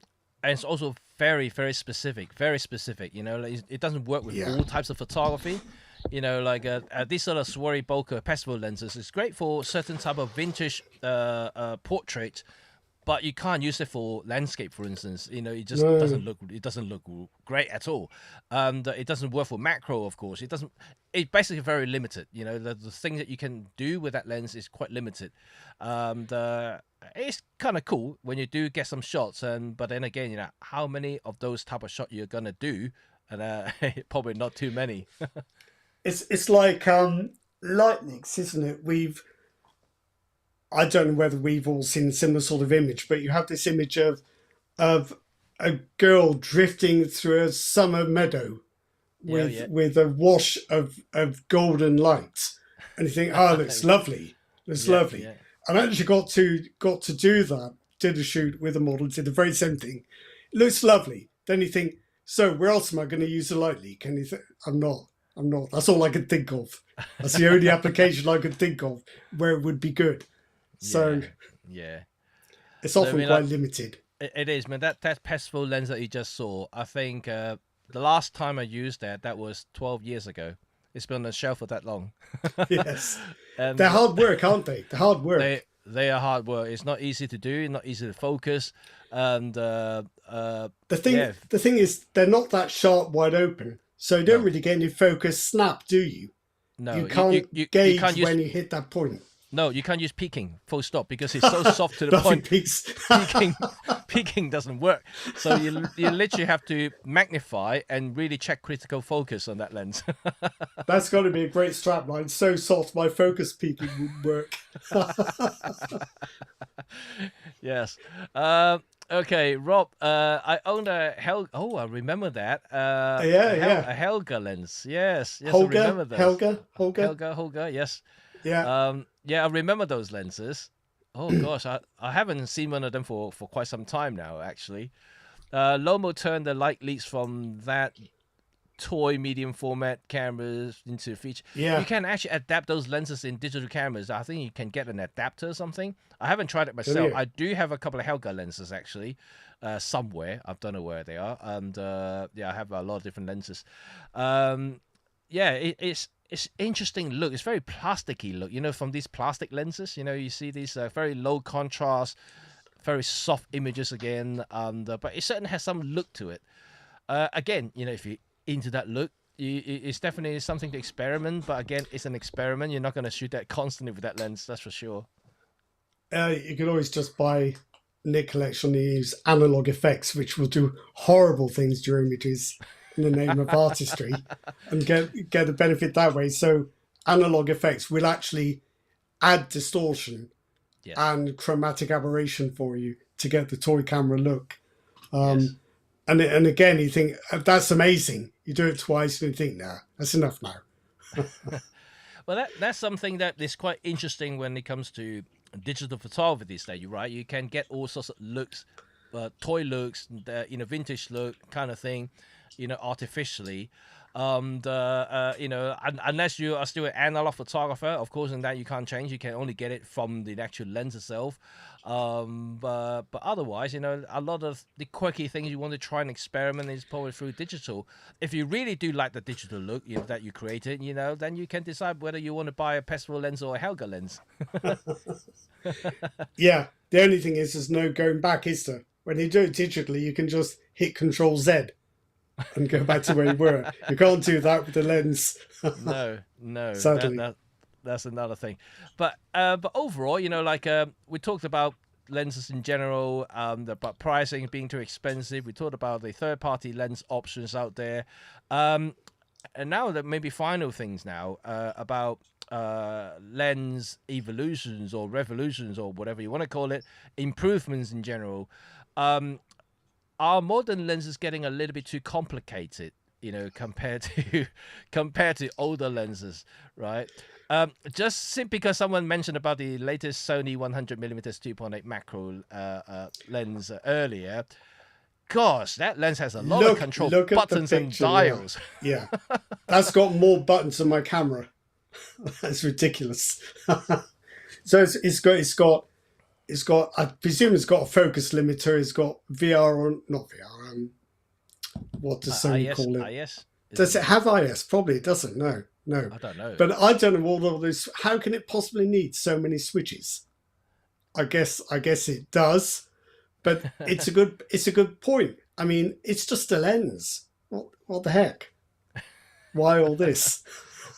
Yeah, I mean, I don't mind AM FM switch, and I mean, if the lens got IS, I don't mind that either. That's fine. Focus limiter is probably more useful on longer lenses. I don't find it particularly useful in close-up situations. Because at least for the stuff that I do anyway, I don't do a lot of macro. Like I said, I'm not a macro photographer, but many macro product shots that I do, I tend to use manual focus anyway, so I don't need focus limiter to tell me what to do because I don't use AF. And I don't know about you, how many macro stuff that you do. So I don't know. A lot of these buttons and dials and switches, it's kind of like an overkill. At the same time, there are a lot of lenses that are simply too simple with no buttons or no dials whatsoever. So it's a give or take. But there are certainly something tells me that this 100 2.8 is maybe a little bit overkill when it comes to features. Well, I'm looking at it now. So it's got an aperture declick on or off, which is fair enough. Okay, it's got a full-time direct manual focus on or off. Okay. It's got focus limiter. It's got OSS on or off. OSS, that's the right, yeah. so it has got stabilization. And it's got something else I can't quite make out. Can't be zoom locked. It's not a zoom. I'll tell you, because I'm curious now. It is iris lock, so you can't actually accidentally shift the iris setting. So all of these controls, they have some logical purpose. Hang on, iris control. Does it have an aperture ring? I can show them if you ask again from your iPhone. Sorry, Siri. Siri. It's constantly listening. No, it's okay. It's iris lock, I guess, is for when you don't want to accidentally shift the aperture ring. Right. Maybe if you're filming or what, I don't know. Okay, I get it. Yes. Yeah. That is a good option, but that's only a good option. That's only a good option for, well, I guess photography as well. I do find that a lot of lenses, especially those with aperture rings, are not very good. Even though we all love having an aperture ring on the lens, but as I found out, a lot of the lenses out there now have that features, and like this one, 7-Artisan 50mm 1.8 has an aperture ring, but this aperture ring is freely rotated, and I don't think there's a lock anywhere, and you can get accidental knock and shift the aperture very easily. You can, but it kind of works that way with control dials too, doesn't it? Because unless you only ever use one camera and you memorize everything, how many times have you done program shift when you thought you were doing EV compensation? Or have you shifted the aperture when you thought you were doing an exposure adjustment? It's something I do all the time, probably because I use too many different cameras. But aperture lock does make a certain amount of sense, but I guess when we're taking pictures, we just had to pay attention. It's very irritating, but it's very easy to adjust the settings unintentionally. Anyway, we are talking about lens getting a bit too complicated. But on that Sony, I've counted 10 switches, rings, and buttons. Gosh, which seems a lot for a lens. Yes, it's definitely a lot for me. All I do is point and shoot. I don't tend to trying to find buttons on the lens and trying to flick them. I think there's a focus hold and a custom function button. Most of the G Masters, I think, have two. Yeah, I don't mind featured buttons. I don't mind custom buttons and different switches. Some of the longer lenses, like the OM System 50-200, has quite a lot of buttons as well. That one, it's got four function buttons. Four custom button, one function button, focus limiter, AM/FM switch, IS switch. Yeah. And so it's quite a lot of things. But that is a specialist lens, yeah, and that you can customize everything for different kind of focusing modes and things like that. I can understand that because it's a versatile lens, but a macro lens is very specific. It's a very It's quite specific specific. function lens. It's not like a versatile lens that can be adapted to different kind of sports, different kind of scenarios, different kind of things. So having that many function buttons and switches, I don't know, it does sound to me it's a little bit over engineering from the design point of view. You got this one, haven't you, Jimmy? I have this one The too, Laura. yes. Yeah. I'm not saying it's as good as the Sony or better or worse or anything, but it's just got a focus ring and a button, a button I haven't used, and that's all it is. That's all it is. It's genius, that lens. I think that it's really cool. I like it. It's terribly sharp. Terribly It sharp. is sharp. It's very, very sharp. And I like how the focusing ring turned from AF to menu. I Just by wasn't turning it. sure you'd like that. I thought it was awful till I used it. Then I thought, Yep. do you know what? This is good. Yes, I mean I would like to have that transition between AF and MF a little bit stronger resistance. They change over. It feels more like just a magnetic. It stop, feels like a magnet. doesn't It feels like a magnet. Yes, yeah. it feels like a magnet. Yeah. But I like it to be a little bit stronger. Just have a bit more. Just so you know. So I know You that know I haven't something's switched. happened. Yeah. But it's a cool thing. It's a cool thing to have. And but yeah, that how much of that lens is selling? I don't know. I forgot the price. They launched 500. it already. So £500 500. instead of But 1,500 it's- from Sony. But it's only a f4.5. But that's what you need for And macro lens. And it doesn't have AF at macro distances. No. So my only question, I don't know if we've got any macro shooters out there. I imagine if we do have some people out there who do some macro shooting, they'll Yep. probably do some focus stacking. Yes. My only complaint about the Lara is that if you have a camera that will do automatic focus stacking, Yep. it's not going to work here.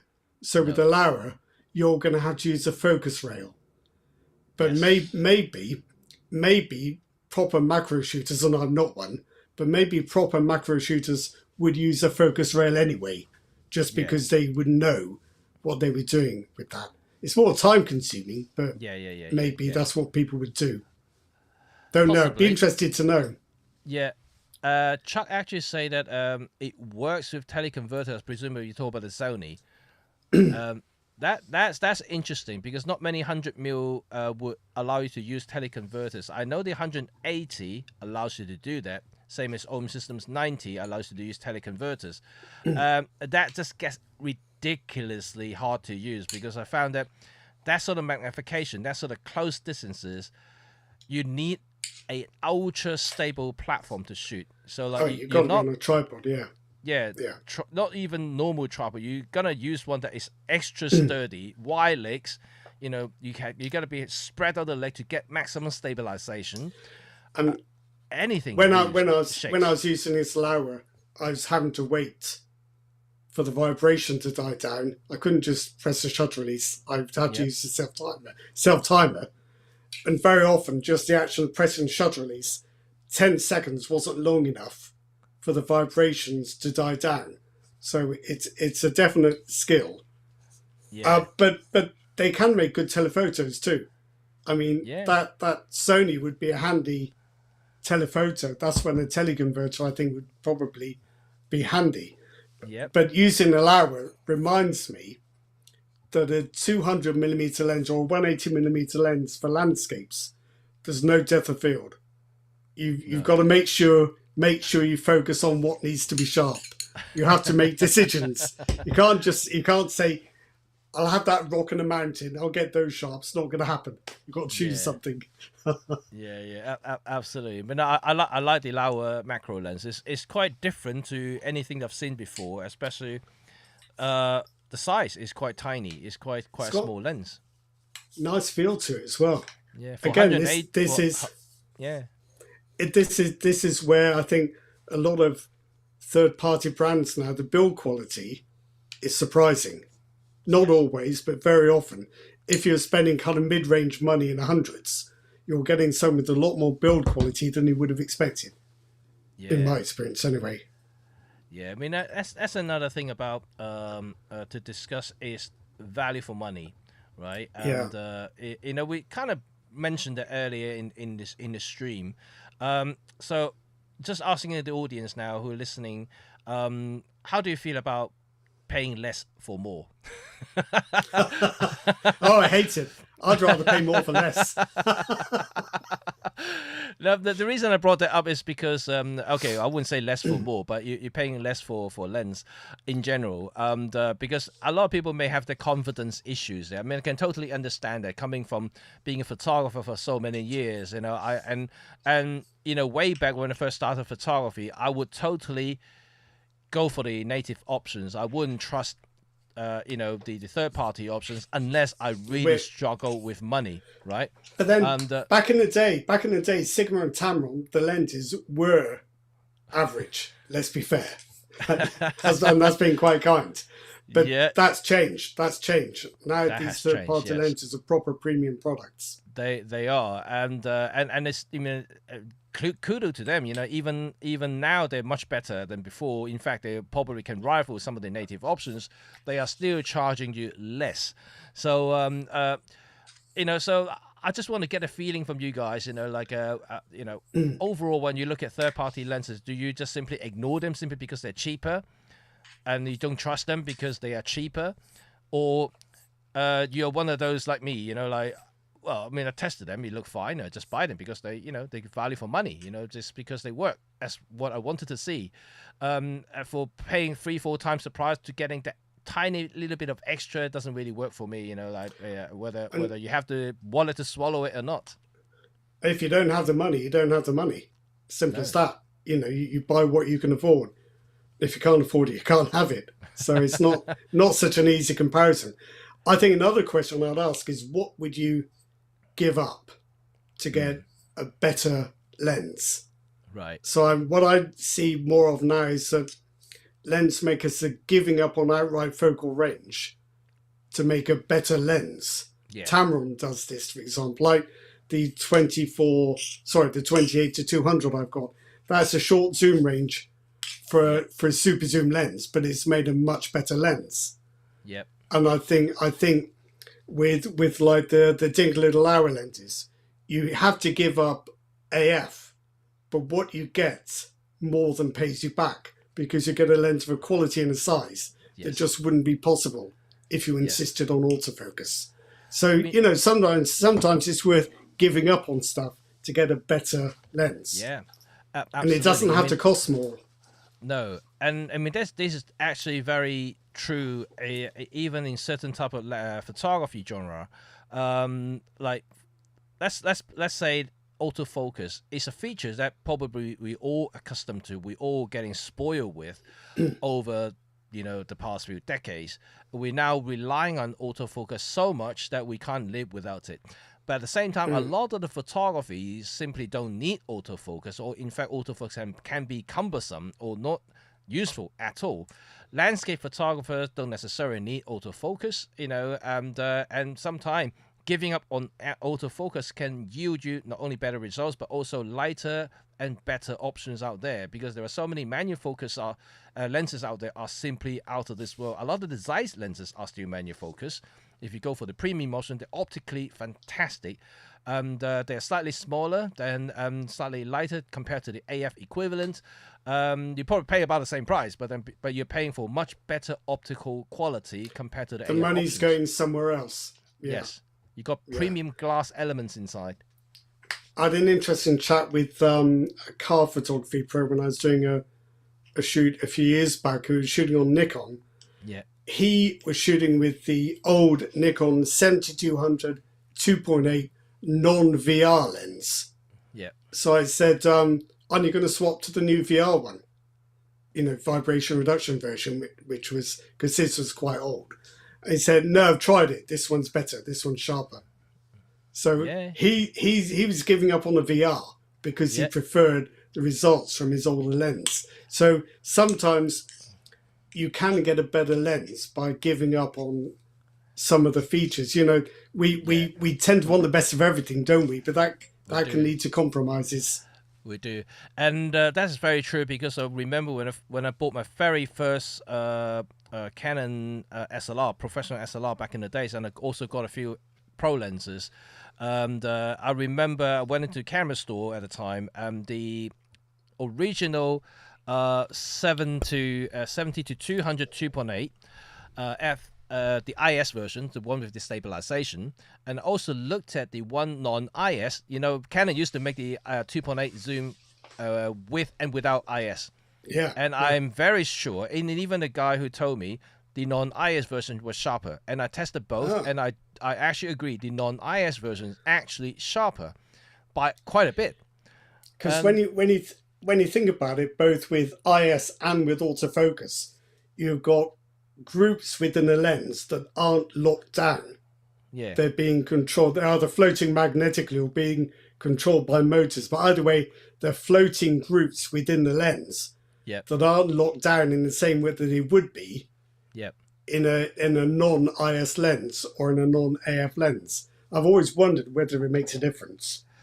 Yeah, I mean, I wasn't too sure, like how the whole thing works, and but it was the non-IS version definitely sharper, and more critically, I also tested the f4 version of the same lens, also non-IS, that's even sharper than the 2.8, even in the same aperture setting, because the f4 version at the time uses fluoride elements. So it's significantly sharper than any of the 2.8 brothers. Unfortunately, the RF versions nowadays in the mirrorless markets, they don't offer that same options now. They don't have the IS, non-IS kind of thing. They don't have that now. You're just stuck with that IS version, full stop. I can see why, because people think having IS is better than not having it. But I think people don't always appreciate that this can come with compromises. Yeah. So I think it's an interesting idea. Do you gain quality by giving stuff up? This idea about things in a lens floating. I've reviewed a number of Fujifilm lenses and a couple of OM system lenses. Sorry, Jimmy. The knock when they're off the camera and the camera's switched off, because the focus groups are not parked when the camera's switched off, and it's just a reminder that a lot of the optical components in the lens, it's moving around. They do move around quite a lot. You imagine they're all held tight by screws and glue and bolts and everything, but they're not. They just float around, and you're relying on electrical actuators to keep stuff lined up. I have to say it's quite worrying. I remember holding some of those lenses. But the very first time holding one of those floating lenses, it scared the heck out of me. When the camera's switched off, it's just like, how come it's knocking around? Is something gone loose inside? It's just like, oh my God, it's just rocking inside. It's just horrible. It sounds terrible. The two lenses I noticed most were the Fujinon, I think it's the 23 f 1.4. Yes, and yes. 35 1.4. They really knock. Yes. And you find yourself putting them in your bag very carefully so you don't shake them up too much. It's weird. It's a really weird sensation.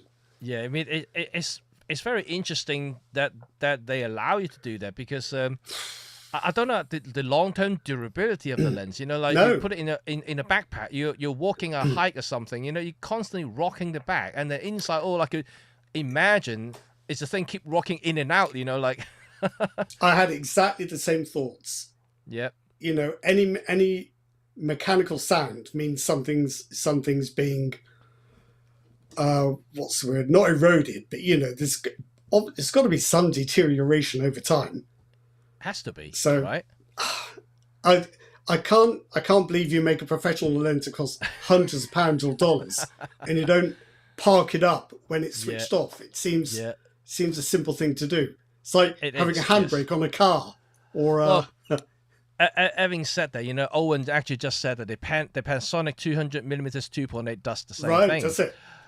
I can't remember now because I tested that lens. I can't remember it's rocking about. But what I can say is that the G9 Mark II, the Lumix G9 Mark II Micro Four Third camera, if you switch it off, the sensor does rocking inside quite a bit violently. I saw that. I saw that. And I didn't like it. None of the Olympus cameras Yeah. do that. And then I just, why can't it lock in a position once it's off? Like it just feels weird when I was testing the GH6. Yeah. And I put it on its back on the table to try and arrange a reflection and photograph the sensor like you do when you're doing these product shots. Yeah. And it was just shaking like a leaf. And the camera was off, and I had to wait until it stopped shaking, settled down, before I could take the picture. But that is disturbing. It means all the time you've got one of these cameras and it's off, the sensor is floating and rattling, shaking. I don't like it.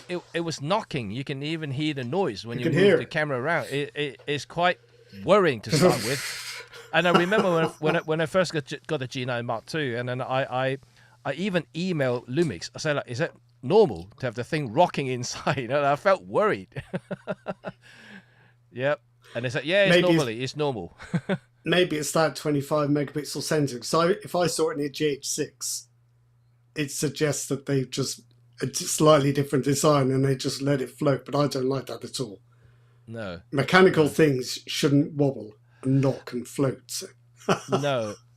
Although having said that, I don't notice the same thing on the GX7. I mean, there may be some maybe there's some movement, but maybe there has some sort of damping inside a little bit better. But the G9 Mark II was definitely very loud when you rock the camera around. And maybe somebody that's seen you at Panasonic saw it and said, "My God, what the hell is this? You can't have that." Yeah, I don't know. I mean, it's the Lumix things. I mean, because I only have a few Lumix cameras, the GX6, G9 Mark II, and the GX7. The G9 Mark II is definitely that camera that kind of got me worried a lot. It's the worst. Because it's the worst one. And then it was so loud to the point that I thought it was broken, and I had to email Lumix to see that can I send it back to have a checkup. I did raise it with Fujifilm, but they just didn't say anything. Right.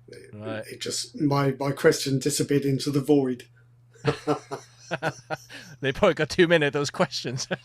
Well, maybe, or they thought, or they didn't know, or they didn't know it did it, or they didn't care, or they couldn't find out why it did it. But lenses are quite common. I do notice a lot of lenses do that. Yeah, especially modern lenses. I'm going to check all these now. I think Viltrox 56mm 1.2 that I recently reviewed does that as well. It has that rocking thing going, and I don't think a lot of them know. A lot of these are actually quite solid. Even if you shake it, it doesn't make any noises. I don't know. I mean, I know that there might be floating elements, but it just can't be that loud. Why can't you just make it a little bit more damped or even why can't they just lock it? Exactly, yeah. But I imagine they don't lock it because that would require a constant low level of power, which the lens doesn't have when it's off the camera, I guess. Well, no, not necessarily. If you can lock it with mechanical elements inside, when you switch it on, it's just basically it's kind of like a lever or something. Just lock it in place, right? Well, I can only assume then there are lots of lenses being made now without any kind of mechanical lock on the movement. It's just all electrical. Yeah, we're all doing it. Yeah. Is anyone listening there now rocking the lenses to see whether they make any noises? Everyone. I have got one other cheeky question to ask everyone. Yeah. Has anyone bought quite an expensive lens and then thought, do you know, that wasn't worth it? I'm quite disappointed. Ooh, big question. Well, I would like to hear from you guys. Like, the biggest regret. Yeah, not necessarily because you made a wrong decision, but because it wasn't what you thought. It didn't do what you thought. It wasn't as good as you think it should have been. Right. It's just generally lackluster and disappointing. Okay.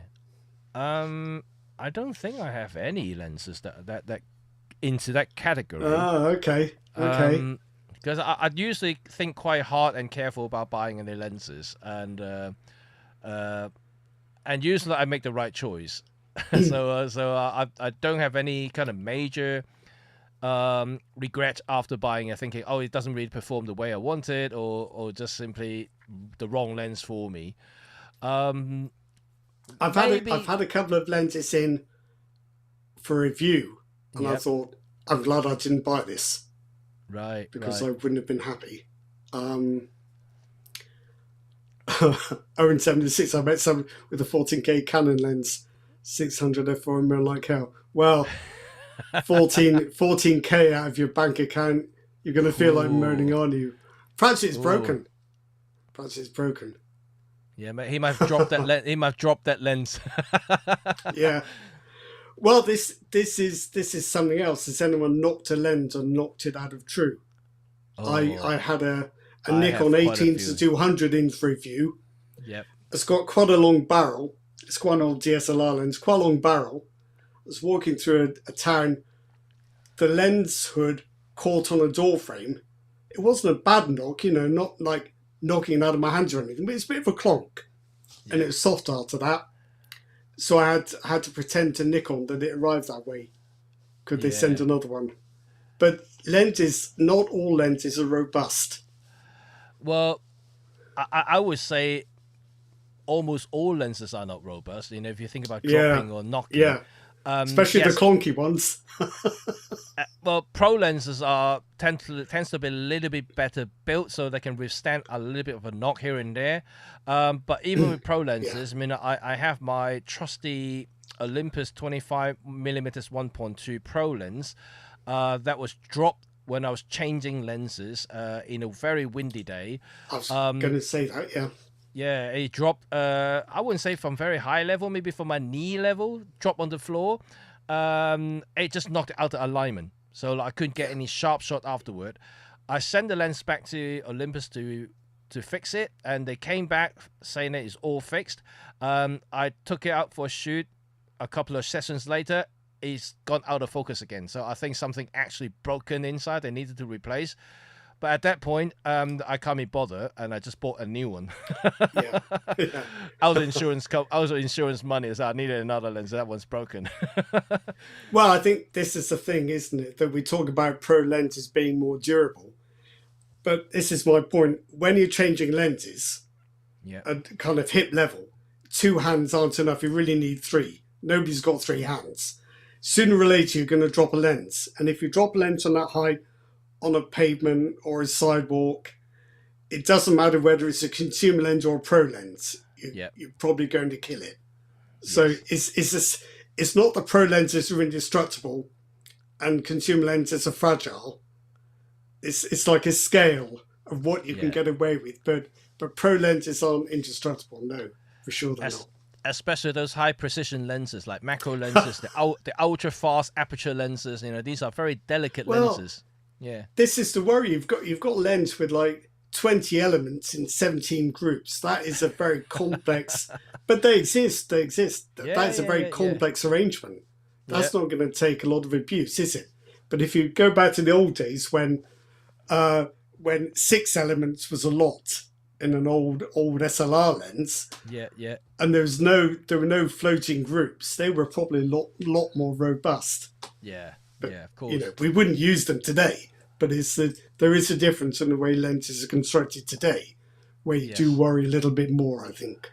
They do. Older lenses, I remember some of the older Leica lenses, even in the 60s and the 70s. They were like 8 elements in 2 groups. Like, they're so simple. Yeah, I know. And Chuck actually say that I bought the 70-200 GM Master 2, and it basically lives with the 2x converter. I use it a lot, but I could have probably just got the 100-400 lens instead. I don't know, but I don't know. I think Chuck, you probably did the right thing, because now you've got 2 lenses. So if you really do need f2.8, just take the converter off, and you can't do that with the 100-400. Yeah. Or you can do the cropping thing. If you've got a high megapixel cameras, you can just crop it in. Oh, I don't like that. Don't like that at all. Don't. La. And John Young said, why I am buying zoom lenses. Why am I buying zoom lenses? Well, I've thought about this quite a lot. And I think the conclusion I've come to is that prime lenses are fine if you know where you're going to be and where your subject's going to be. Yes. And you can do something about it if you need to. a zoom lens is handy when you can't tell what you're going to have to photograph, how things are going to be arranged in a frame, and you haven't got time to move around and try different places.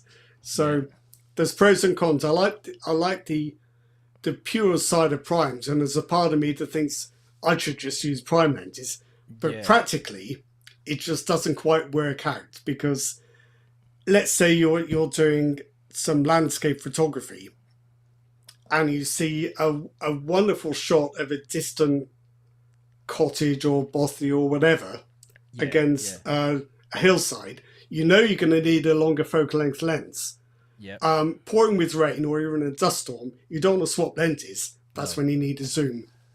So I think zooms are good when you don't know what you're going to see and you don't have a lot of flexibility about where you stand and how long you can spend rearranging things. I mean, it's a very valid point when it comes to lens changing, because I use a lot of primes myself, and I made the video about like a couple of months ago. I actually talk about this very point about changing lenses in not ideal weather situations. Like I hate changing lenses in dusty and rainy situations. Simply because water can get inside the lens, inside a camera system, onto the sensor, and my subsequent distort images or whatnot. Not every camera is like Olympus cameras, which has the ultrasonic thing that kind of like shakes off the moisture when you turn it on and off. Not all systems had that features, and I would say probably none apart from OM system or Olympus cameras, which is fantastic. But at the same time, if I'm using any system outside of OM system, I just prefer to use a zoom when it's raining outside, because I don't have to battle with the problem I just mentioned. So in that case, a zoom will be valuable, as I don't have to keep constantly changing things. And yes, I may not get the same light gathering. I may have to push the ISO up a little bit more because, it's got a couple of less light into the sensor. But other than that, I'd rather trade it off into rather than having anything get into the cameras and destroy the image altogether. Yeah. I think there are situations I shoot in where everything's under my control. I'm in a fixed space. I can arrange things. A prime lens is fine. Or if I'm out just taking general shots with a prime lens, I know there are some shots I can get, some shots I can't get. And that's when I start to think, do you know what, I should have had a zoom. Yeah. And it's not enough to say, well, zoom with your feet, because that changes the perspective. As well, right. It's not that straightforward. Yeah, and like Eugene here, my Nikon Z24. I think it means 2470. 2470. Yeah, he corrected it. Developed a split in the extending tube just after a year. It cost £600 to repair. Wow, that's bad. Yeah, there aren't that many internal zooms on the market. Most zooms have extending barrels because you're trying to keep it compact when he's kind of in transit mode, right? They want it to look smaller than it is when you buy it. Yes, but no, that I don't think you're going to get a 2470 without an extending barrel. I don't think. No, you can't. It's just a necessary evil, unfortunately. Yeah, you can get 1635 and 70-200 with the internal zoom. Can you? Strangely, you can't get 24-70 for some reasons. No. And that's when they get a knock that you didn't expect. Because the barrel extension, I'm not saying it's flimsy, but I mean, in this one's got 2 barrel extension. And that's when you start to feel a bit of a rock in the lens. And that's what tends to make you more nervous, I think. Yeah. I mean, the OM system at Olympus, you got the famous 12-40 2.8 and the f4, the 12-45 f4. Yeah, they're extending. They're all both extending. But the 12-100 is internal zoom. So that lens doesn't extend. Is it? No. If only I could afford one, Jimmy. I could try it out. It's a brilliant lens. I mean, that usually is my travel lens, because I don't, like I said, I don't have to change lens. It's fully weather seal. It's got a big range. I can kind of do everything apart from just being an f4, but it's got literally everything I need for a travel lens. So that is a pretty good option. I didn't know that was internal zoom. Maybe I'll just try a bit harder to save the cash. It's very hard to get a good offer. Very hard to get much of a discount on that lens. I haven't seen an even offer now. on the 12 to 100 for quite a long time now. They've been Okay, sometimes with a cashback in the UK. yeah. Sometimes a couple of hundred, but even then, only just dips it below 1,000. So Well, they do have a cash offer at the moment for zoom lenses. If you're anyone interested in buying Yeah, any yeah. OM system zoom lenses, I think the 150 to 600 is £600 off. So that's quite a decent chunk gone off, though. That's good. So John Young is saying the new Nikon. Oh, the Mark II, yeah, the Mark 2470. II is the Mark Is II that is internal zoom. zoom. There you go. Yeah, Yeah, the new that one. should be But- that should be internal zoom should be compulsory, But that's possibly. but that's quite an expensive lens, I have to say. The Oh, new yeah, one's of course. It's quite expensive, yeah. Of course, of course. But actually, yeah. speaking about zoom lenses, yeah, I know that I don't know when many of you actually noticed that not a lot of third-party manufacturers make zoom lenses, apart from Tamron and Sigma. A lot of the Chinese manufacturers so far, they only making good prime lenses, but none of them actually make zoom lenses. No. It will Perhaps come, that's I presume. licensing, and perhaps it's because you're getting into a lot more competition. Really, Yes. because I don't think if I was in their position, I'd want to go up against Tamron and Sigma very Yeah. much. Because undercutting Tamron and Sigma while achieving the same kind of quality wouldn't be very easy. No. Not easy No. at all. But then again, like we say that, look how far they've come, the Chinese lens makers, especially from the autofocus lenses point of view, they have literally just starting to do AF in about, 4 or 5 years ago, and look how far they've come in 5 years. And how long has Sigma and Tamron been making lenses? 20, 30, 40 years?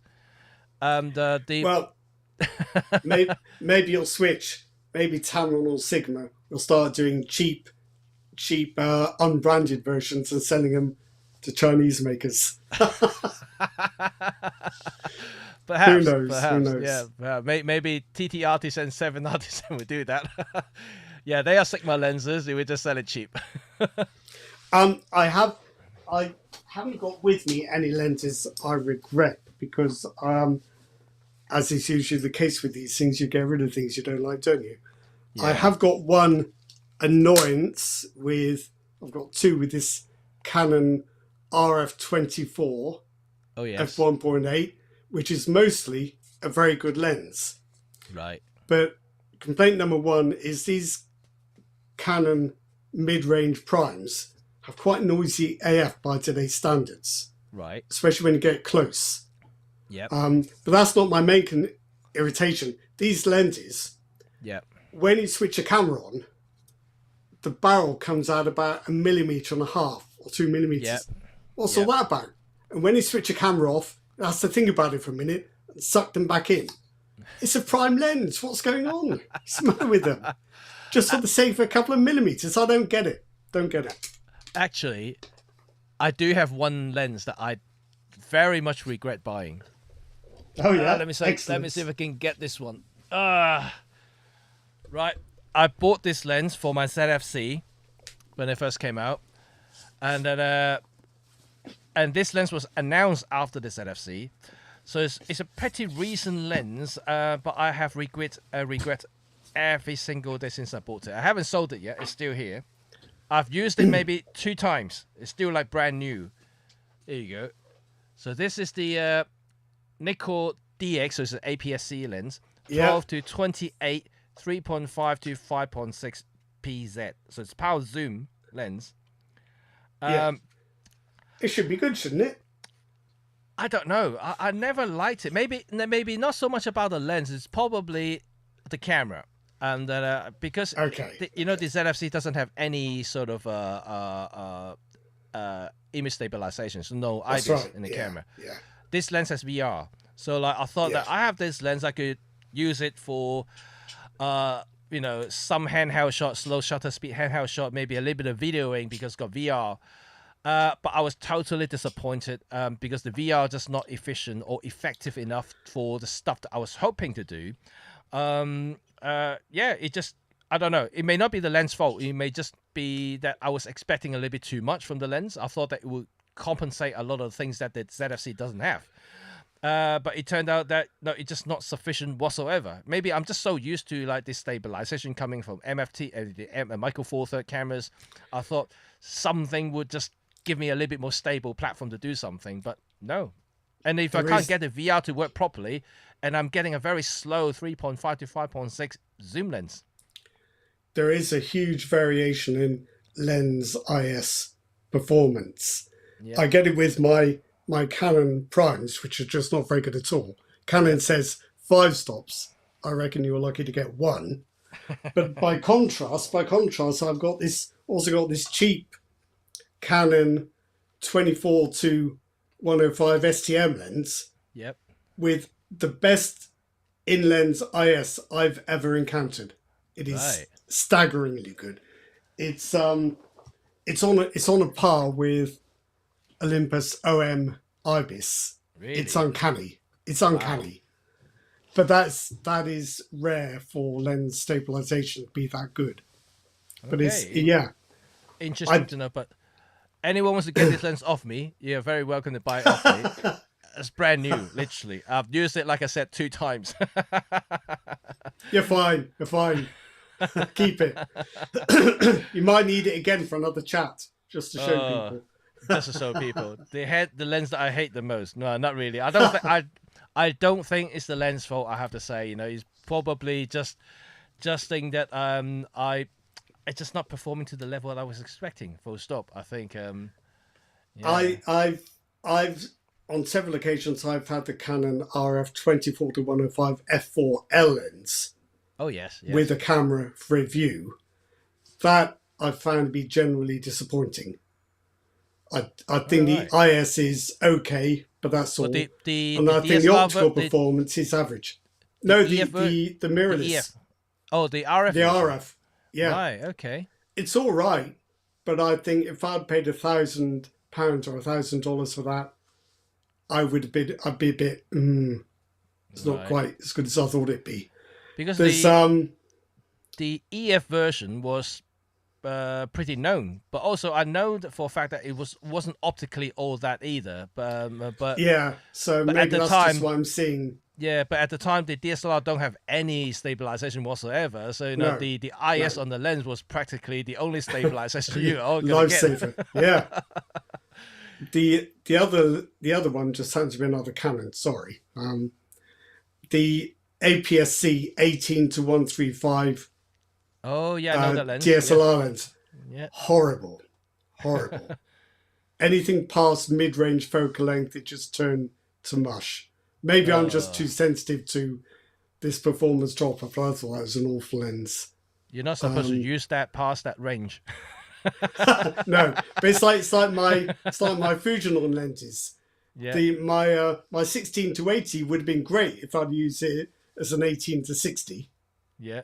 And the 10 to 24 would have been fine if I'd just stuck to 12 to 20. So I don't like lenses that fall apart when you use the extremes of their performance envelope.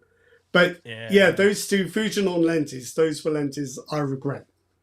Right. I should have thought of this sooner, but those are 2 lenses I was genuinely disappointed by. Maybe this would be our next topic then. You know, like if anyone have any lenses that you ever regretting or think is the horrible, the worst lens you ever used or bought, you know, please let us know in the comment section below. Yeah. And that will be interesting to find out from you guys. Yeah. We've all done it, and I mean, even the most positively minded amongst us would have to admit now and again we've used something where we thought this isn't very good. Or maybe since we talked about lenses in this chat, how about the worst camera you ever bought? You know, for sure. Yeah, that will be interesting, right? Maybe we can make it out of a chat next time. What's the worst ever camera you bought? I've got one to kick off with that. Probably make everybody else kick off as well. Right. In my early days on a photo magazine, I was shooting with the Nikon D200 with a 10 megapixel CCD. Yeah. You know how people rave today about CCDs Yeah. and not CMOS is a stinker. It's dreadful. Couldn't wait to stop using it. Oh gosh, that Dreadful bad, eh? camera. Yeah. Right, Yeah. right. Well, by the standards of what would come just a couple of years later, yeah, Yeah, it's horrid. right. What would be my worst cameras? And I would say it's a film camera actually. It's the medium format Fujifilm 645. Oh, like my friend It's a, Scott. Yeah. it's a very known camera, very well respected Yeah, camera well respected, by yeah. many professionals. Right. The problem I have with that particular camera is, well, simply unreliable, and it broke. Right. Like, and then Yeah. you can't repair them. So No. it's horrible cameras, and I mean, I can't use it for work at all. It's so unreliable, and it's just something that I would rather not spend that money and get something else. Yeah. Yeah. This is it. You don't know till you do it though. And it does give you a benchmark for judging what actually is good. So, you know, Yeah. there's some positives in that. What's Chuck L saying? Canon 50D 50D. should have went with the Nikon D40 or D50. Does that mean sensor? Or I don't know. I think What Chuck he means by that. probably regretted to buy is the 50D. Oh, I see. Buying a Yeah. 50D. Do you know I've got a 50D? It's a wonderfully built and designed camera. I love using it, but the Yeah. sensor is just not up to scratch by today's standards and today's needs. And at that time, Canon's JPEG processing was really quite soft. Yeah. You had to shoot raw to get any kind of quality out of it. But anyway, we're doing next week's chat today. Yes. We have to stop. We have to stop. We have to stop. And well, it's kind of funny. Now looking at Chuck's comment, 50D and then D50, right? It's like the Canon just named them like, you know, just the opposite, right? You know, put the letter at the end, and then Nikon just Yeah. put the letter in front of it. That's how it was. The Always, 100D and you got always. D100, 200D Yeah, you yeah. got the D200. 80D, D80, yeah. They're always the same. Yeah, Ridiculous. yeah. Oh gosh. Right. Okay. I guess we've gone over 2 hours mark now. I think it's a very Yeah. long chat today, but we had fun. Yeah. We had fun. It's quite a fun chat about expensive lenses. Hopefully next time we're going to talk about something else. But yeah, if you have anything you would like to talk about and discuss, please do let us know in the comment section below. We're surely going to take it into account and make something out of it. Also, at the same time, if you have any questions about photography in general, please also let us know as well. We're gonna try to resume the interview series very soon, and now I'm slightly less busy, so we can start going back and chat to some of the professionals out there, some of the renowned photographers who'll be in the field for a long time. We can get some inspiration from them. We hopefully can get some more I would say informative contents for you guys to hear and share, so that hopefully we can all get something out of it. So that will be quite a fun thing to do.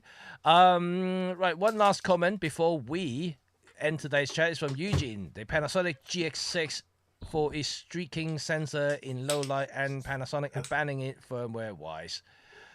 I think you talk about more like banding, right? And yeah, I don't know about Panasonic. You know, I don't know whether they have completely abandoned the Micro Four Third at all. Obviously, they're keeping it for sale, and they did upgrade something, right? They did release that, was it G97, and they make the USB-C instead of the micro USB port.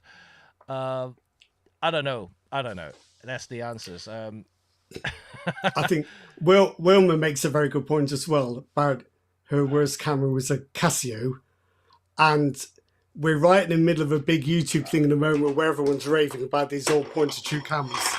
They forget just how bad they were. I mean, they were slow. You know, Yeah. You'd have to switch the things on half an hour before you needed to do anything. They were terrible. So we forget how far cameras have come. They have. You know, Yeah. we take it for granted, but if you're now trying to use one of these old point and shoot cameras, you realize how much further we've come since then. Yes. Jimmy, I'm going to have to review a couple of Kodak point and shoots soon. I'm not looking forward to it. Not the is that the camera, the tiny little things? I don't know. I think these are just regular cheap point and shoots. I can't tell you the models offhand, but I've got a feeling they're on their way and can't be stopped now. So I'm going to have to do it. I did actually buy a set of those mini camera Kodak cameras. Currently sold out everywhere. I don't think it's that. For my channel, so I did buy a set from them. So that should come next month. I got the entire collection, and yeah, so that is going to be interesting to see. And I just realised I took the lenses of my 2 Sony bodies, so now I'm going to have dust on the sensor for about 6 months now. I hope you realise what I go through for this. Well, good luck with cleaning them. Yeah, I know. Yeah. All right, guys. Thank you very much for joining us this week, and it's been a very fun chat altogether. So, if you enjoyed today's chat, remember to give us a thumb, and also subscribe and follow our podcast. And remember, everything you've seen today can be rewatched anytime on demand through the YouTube page, and also you can listen back as a podcast through the YouTube Music app. So, thank you very much for joining us, and I will see you all, or we will see you all next week. Hopefully, we'll be on time. Hopefully, we don't have anything happening again. Not so much about me, right? Okay, guys. I'll try to be on time. But look out for the community page and my Facebook. And if there is anything that cancellations, anything last minute changes, I will post it up there.